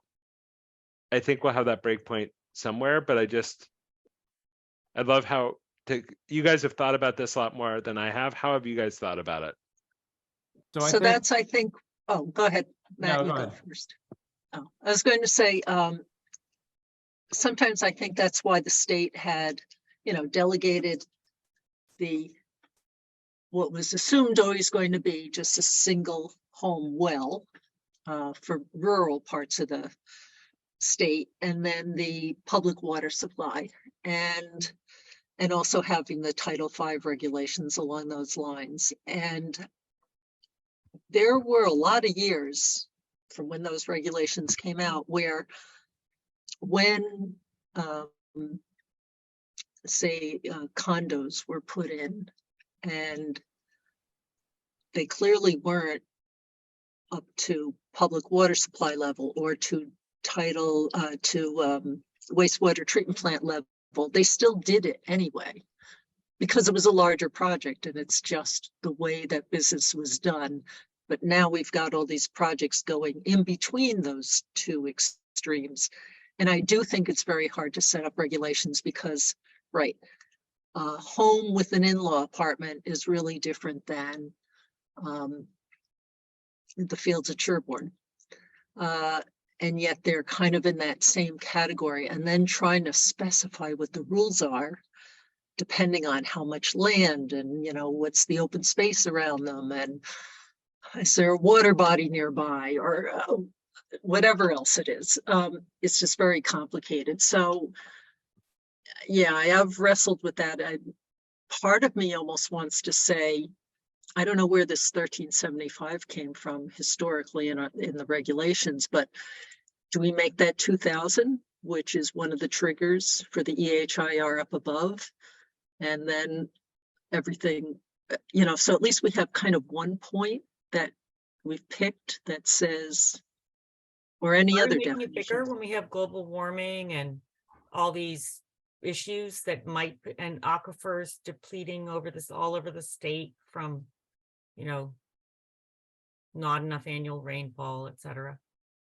But I guess for me, I think for the thing I'm trying to think about is I would love to regulate, but I also think that the reality is we need to be able to balance that so that people can appropriately use their property, develop it within some set of guardrails that's prudent, but perhaps not lowest possible risk. There's some balancing there because Right, we could say, like, easiest way to avoid contamination is to ban human habitation in Sherborn.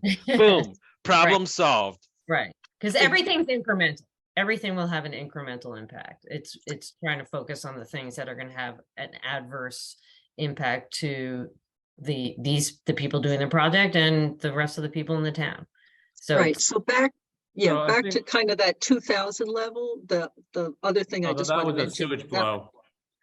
I know, but that does tie to water usage, so it is related. So I guess.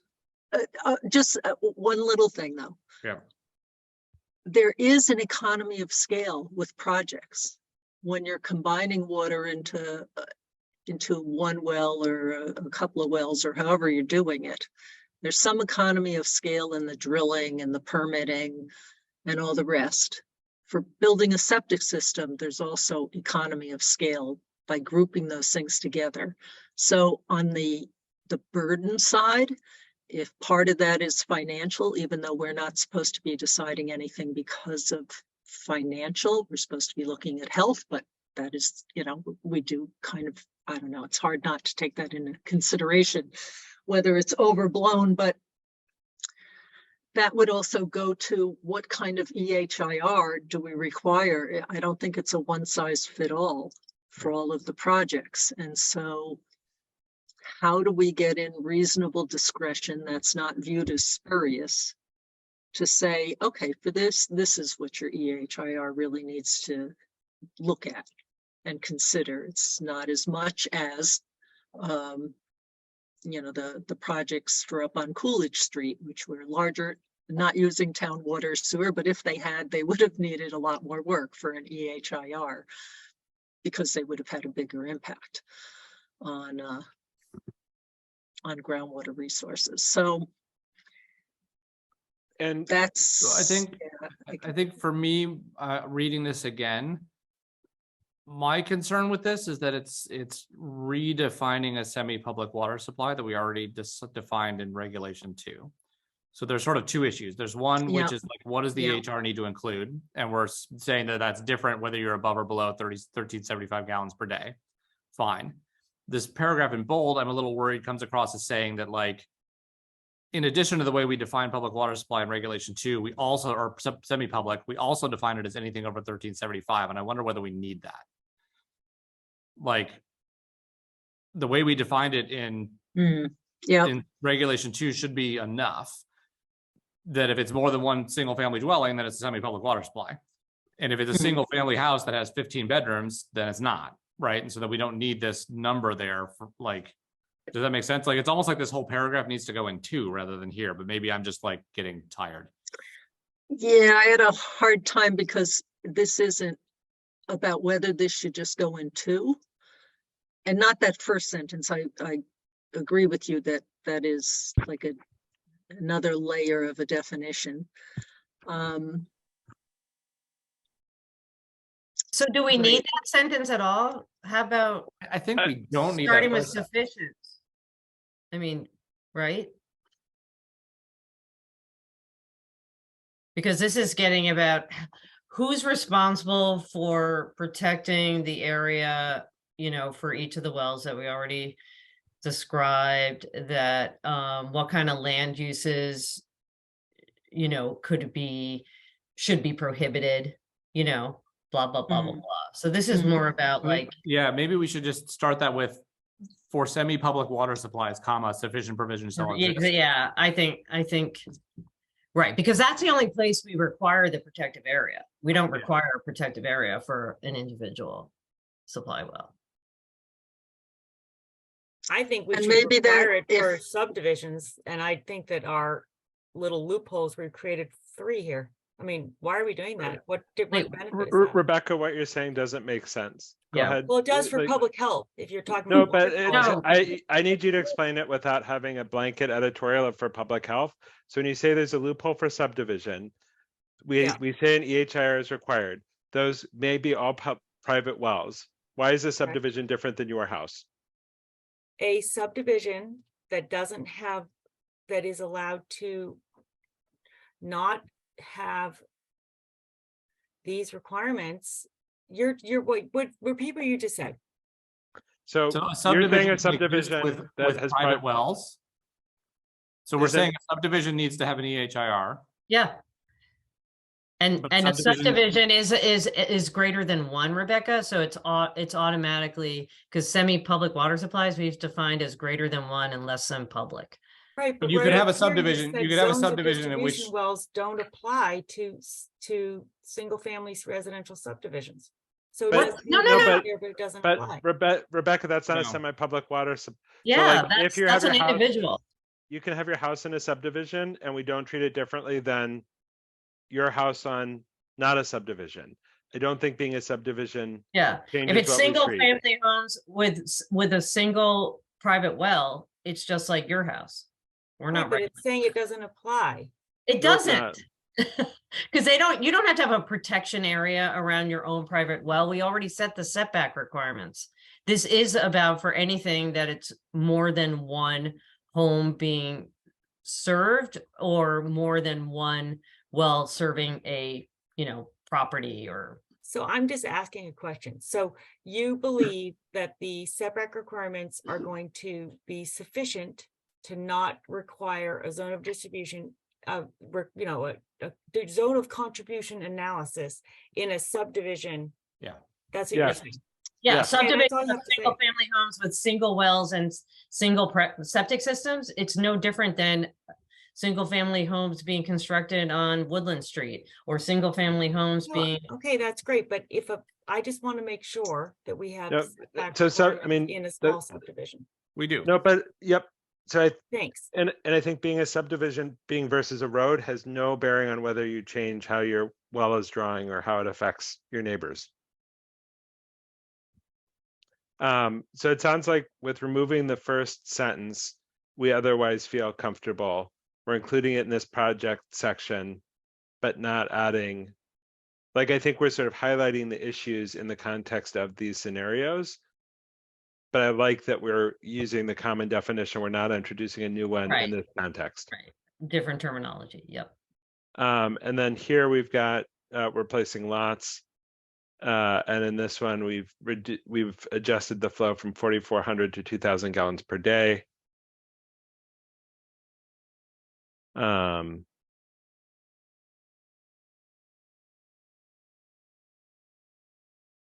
So we're basically, and so I don't object to it. I just want to make sure we're clear. Again, like at 2,000 gallons per day, this is not, I can imagine essentially no residential scenario where this comes up other than like this really truly is a project and we're saying hydrogeological evaluation shall be performed.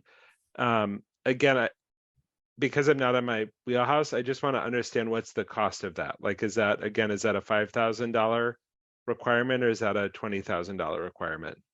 I would say it could be even starting less than $5,000, but. Okay. And the 2,000 gallons a day, by the way, was recommended by Mass DEP.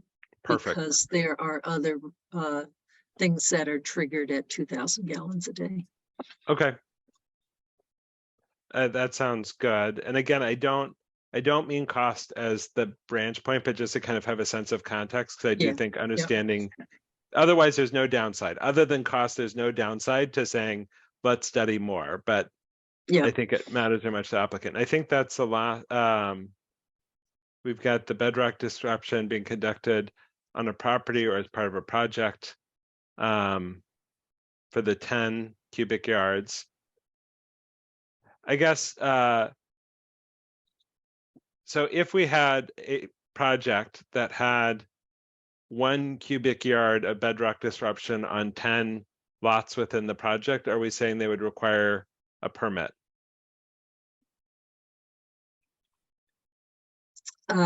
Yes, I think that's how it would. Yeah, You because can it, think of a different way to define it because I don't know if it's fair. Yeah, and we could just say, fine, we grant that permit. Yeah. Right, but it ensures that it's not a situation where they're like, okay, we're gonna do 9 on one part of the project and 1 on another to skirt the lake. Perfect. Does that make sense? Yep. but this only applies to the locations where the actual bedrock disruption is occurring, correct? Yeah. I mean, Right. that's where we would be issuing the permit for. So, yeah, Perfect. fine. Yeah. Sounds good. Or we could just say as part of a project. No, I thought- I'm good. Everybody else is happy. I'm a happy man. Sounds lovely. Okay. And I think I didn't see any of my here.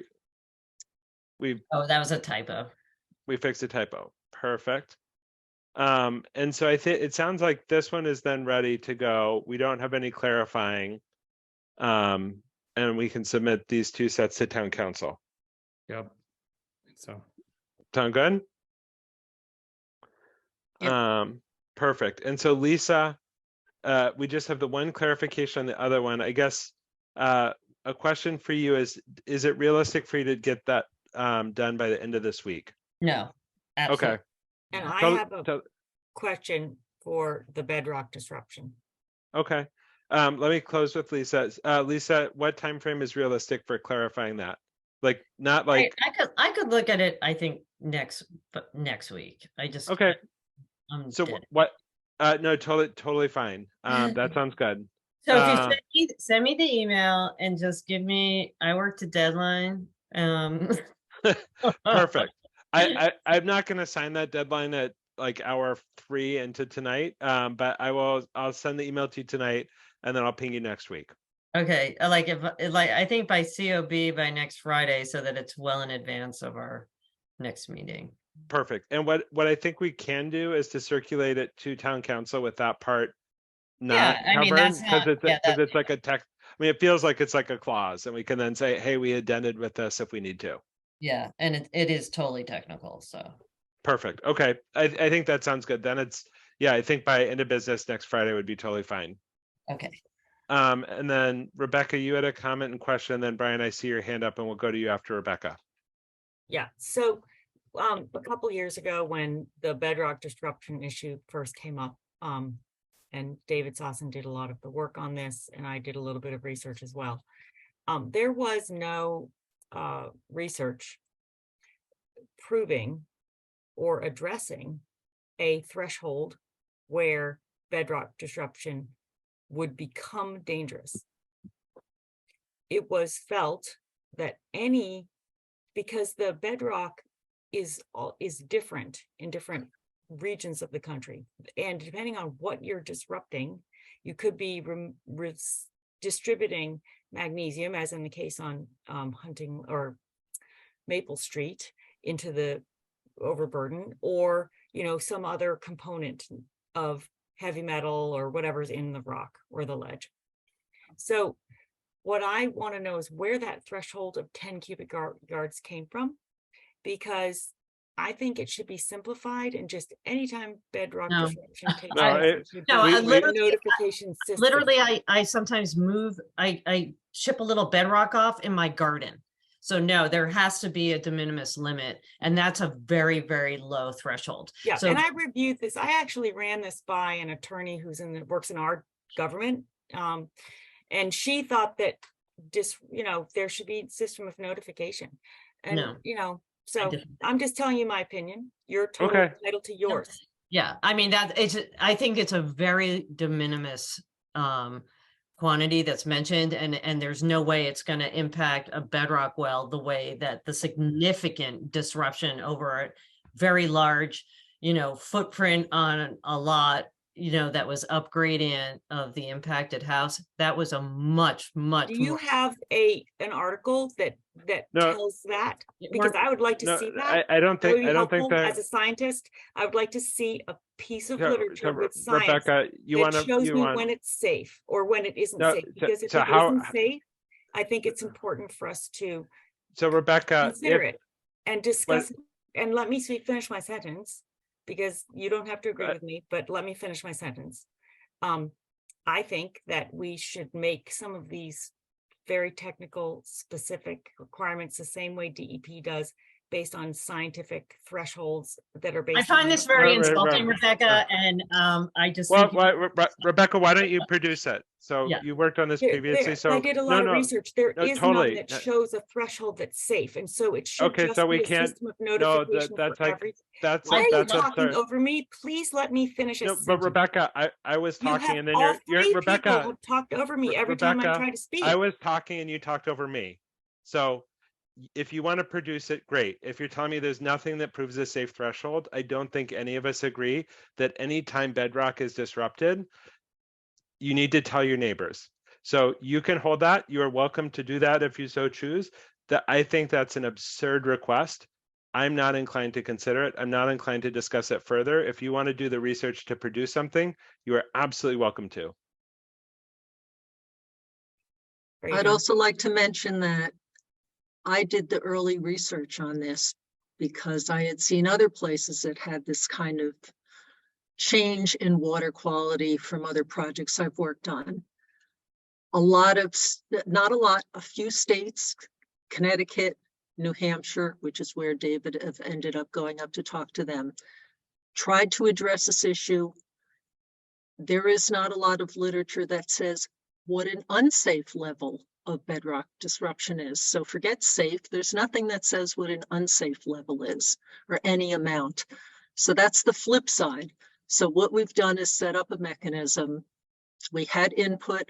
That 10 cubic yards, if you recall, came from the public hearing that we had where we're talking with other people who had experience with a lot of projects and kind of amounts of either soil or bedrock that might be disrupted by various kind of small scale activities, road work and putting in a septic tank and that sort of thing. So that's where that number came from, is, you know, we had to identify something, as Lisa said, that wasn't a wheelbarrow full or a bucket full of soil or something that you've removed from your property. So we actually have a very progressive regulation that others are interested in, because it's another way to address it and to do the notification. And we've had, was it our only one or whatever project that came before us where they were going to take out a lot of bedrock, and based on our discussions, they chose a different path to Modify. accomplish their So, project. Right. So When I speak, Right. And, when I and speak yeah, without, one just to add on to what Daryl's saying, everything in life, nothing has zero risk.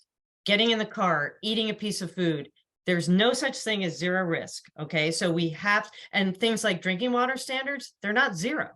They're set at limits above which the potential for adverse health effects may occur, not will occur, but may occur. So it's completely in keeping with how the state and every government agency, and frankly, risk management that's part of our lives, that you have to come up with a level that you believe is de minimis and below which it's not going to rise to the occasion that there's going to be concern for actual translation into adverse impacts to health. And that's, I think, the number we came up with is very, very appropriate and, you know, represents that. when can I speak? Go ahead, Rebecca. So all those statements are true, except that what we have are very specific. We do have a lot of data showing that manganese, for example, that was used for drinking water standards. And in the case that took place in Sherborn involving an address on Maple Street, the drinking water threshold was exceeded by some number like 500. And there was neurotoxic levels of manganese in the drinking water of a resident who didn't have the resources to defend her interests. In that case, it exposed a risk that we could not have anticipated. Nobody was trying to do anything bad. It happened. And I think we should learn from it. So we did learn from it. We did some research, and the research did not have a lot of information. So the lack of information doesn't confirm a lack of risks. And obviously we take risks, but it is definitely important to notify people when ledge disruption is taking place. And I personally think that we might not, you know, a person in town said, well, I use my tractor and maybe the rock breaks up. That's very different from ledge disruption that we're talking about, that involves our drinking water, you know, evaluations, well drilling, etc. It's very different. And I think that when we're talking about well installation, septic installation, home construction, the type of ledge disruption is different. So what about having something, a system of notification that excludes, you know, working on your private property in your own tractor, or, you know, the town of Sherborn doing road maintenance, or, you know, something like that, or the cemetery commissioner when they're putting in a, you know, a new grave site. Maybe we could just have examples that are exclusions to the system of notification, and then we just do what other towns like Falmouth do, which is to send out a notification to abutters when anything happens. And that way the town has no liability, the homeowner has the onus, and they can do whatever they want. And if they're worried, they can go do their research. And if they're not worried, great. Thanks, Rebecca. Brian, go ahead. Just a couple quick comments on section 3. There's only less than a handful here. In section 1, there was in the EHIR section, Matt, you had something about it being accepted, the Board of Health accepting it at a certain point in time.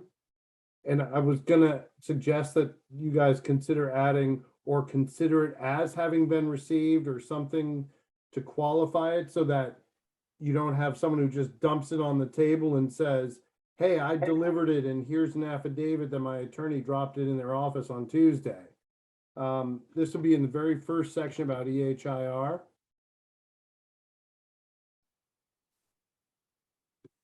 Scroll Where you down. talk about, maybe it's It's down. down further. Yeah, there. The first report shall not be accepted. Maybe add something like or considered as being received, just to further qualify that it's the applicant doesn't determine when it was delivered, that it's the board that determines when it was delivered. I feel okay for accepted just because We say below that you can't do anything until we reviewed it. Okay. So I think Yeah. there isn't a hard I- date on like from delivery to starting construction here. Yeah, I know, but we all know characters who will get an affidavit from someone that they hand it to them on a certain day and then use that to their advantage. Second But I paragraph. still feel like they can't use that to say we reviewed it though. Okay. Also, That's good. we have other things for plan submittal where Yep. we don't review it until it's met all the criteria, which is what this is saying. Yep, and then there's sections here that talk about the importation of certain quantities of fill. I'm wondering if you want that to also, I'm sorry, the exportation. I'm wondering if you want to add importation of fill to that same section. I'm not inclined to add importation because again, I think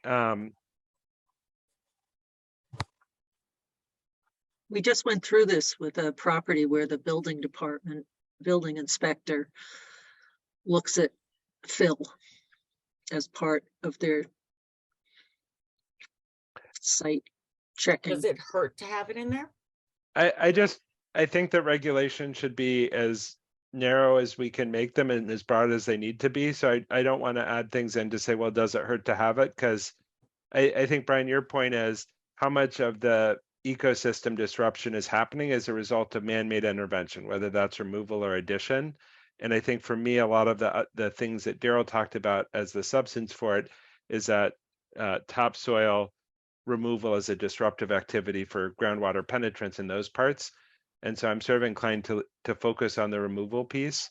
Well, anyone who's been up or down Farm Road this week has seen that importing material is also a serious changes conditions on the ground as well. Fair enough. What's the next comment you had for us? Under the fourth line in the definition of project, when you have the bold section that talks about project, oh, there it is. Fourth line, any likely future, I'm wondering if you want to remove likely, any future or potential future, as opposed to saying likely, because a builder could easily just come in and say it's unlikely we're going to do that expansion. Well, but I worry that if we say, oh, future expansion, they could say, I don't have any future expansion before you. Like, I think we're sort of damned if we do or damned if we don't with that language, because I think I can picture somebody saying, we don't have any future expansion proposed. And so Yeah, I'd like to, you hear that all the time, I bet. Yeah. And so I'd like to keep the likely in there because I think it gives us a little bit of flexibility, but the point's well taken. I think it's on the board to determine whether we think it's likely, not the applicant. Okay, and then in the first paragraph of section 8, there's a typo. I think determination of is like one word. You'll find it. It's in there. I saw it as you zip by section Perfect. 8. Yeah, there seems to be, there are just some funny times when Yeah, the fonts. I listed saw it some together words somehow, I don't know. merged in this, But that- but it didn't show that way on Yep. my Those laptop. are my comments. That's it. Thanks, Brian. Have a good night. Thank you. So for next steps, Lisa, we've got section 3 or section 2 that you'll kind of get to by end of next week. We will send that to town council before, with just out of sort of a parenthetical placeholder that may or may not change. Section 3, we feel good about sending. We've got no specific follow-ups. I still feel good about having this on the agenda for the next meeting. I feel like now's a great time to disclose that I may not be able to join the next meeting because we're leaving for school vacation early and I'll be on an international flight. But that is truly a coincidence. So we'll do the next steps with town council and we'll go from there. And then I think, Daryl, do you want to provide some of the background from the advisory? I think that was our last agenda item. Oh, okay. All right, let me try and remember. Ellen, do you want to try to summarize that? I'm feeling a little foggy at the moment. So we presented the numbers, we explained the increases for things like telephone and what have you. Those were smaller. Talked about the new calculation for Ellen's compensation based on the 40 hours to try and cover the obvious extra hours that she's putting in, at least some of them. But then 2 days before that meeting, we received the final report from the HR consultants who had done the benchmarking about salaries for both people who serve in Ellen's role and also Jean's role as administrative assistant. And so Sherborn is at the bottom end for compensation for the health administrator / director, and pretty close to the bottom for the administrative assistant. So we spent some time on that, but then some of the conversation got focused on other aspects and fees and a variety of things. So there's still more discussions to have. They've been, they've asked for a little bit more information that Ellen is helping me with. So we don't know. They're concerned about equity. If they increase Ellen's pay, what does that mean in the grand scheme of things within the town? But Ellen is not the highest. Well, I would say this is like No. why we have the salary consultant, is to say, hey, here's what you should do. And if Yes. they say, here's what you should do, if we're not going to listen to the consultant, I'm not sure why we hired him. Mhm. And I it will was also say the, that equity doesn't usually mean pay everyone worse than every other town. yeah. So because really, did you all see the HR consultants report or no? I miss that. I think it just Anyway, their salaries are as much as I mean, I think $40,000 more. So I mean, I think even knowing how much, so I think there's sort of two parts. I think that one part is that if we look at the functions that Ellen fills for the town, it really is like a more director-like position and not a simple administrator, because I think there's a higher level of function there that is an important distinction that the HR consultants made. Yeah. And I think it really is also like the town truly depends on that level of function. I think is highlighted by Ellen's recent short-term absence and like the minutes, the other things, like some of those are very concrete tasks that you do very, very well that are important. But then there's other higher level pieces that are also part of the roles and responsibilities. And I think that was my biggest takeaway from the HR consultants, is that it's sort of a salary that's matched to the wrong job description or the wrong kind of job code for the current position, and that a salary commensurate with the duties makes a lot of sense, both for Ellen's time with us and then for the town in the long term, making sure that you have the right position. Because if you're hiring people into the wrong position for the wrong salary, their ability to do that job is going to be limited, and that's going to be quite expensive for the town. Also, I'll note that, all right, they took Ellen's job description and they looked at it compared to other towns, was one level of evaluation, and they agree. She functions as a director.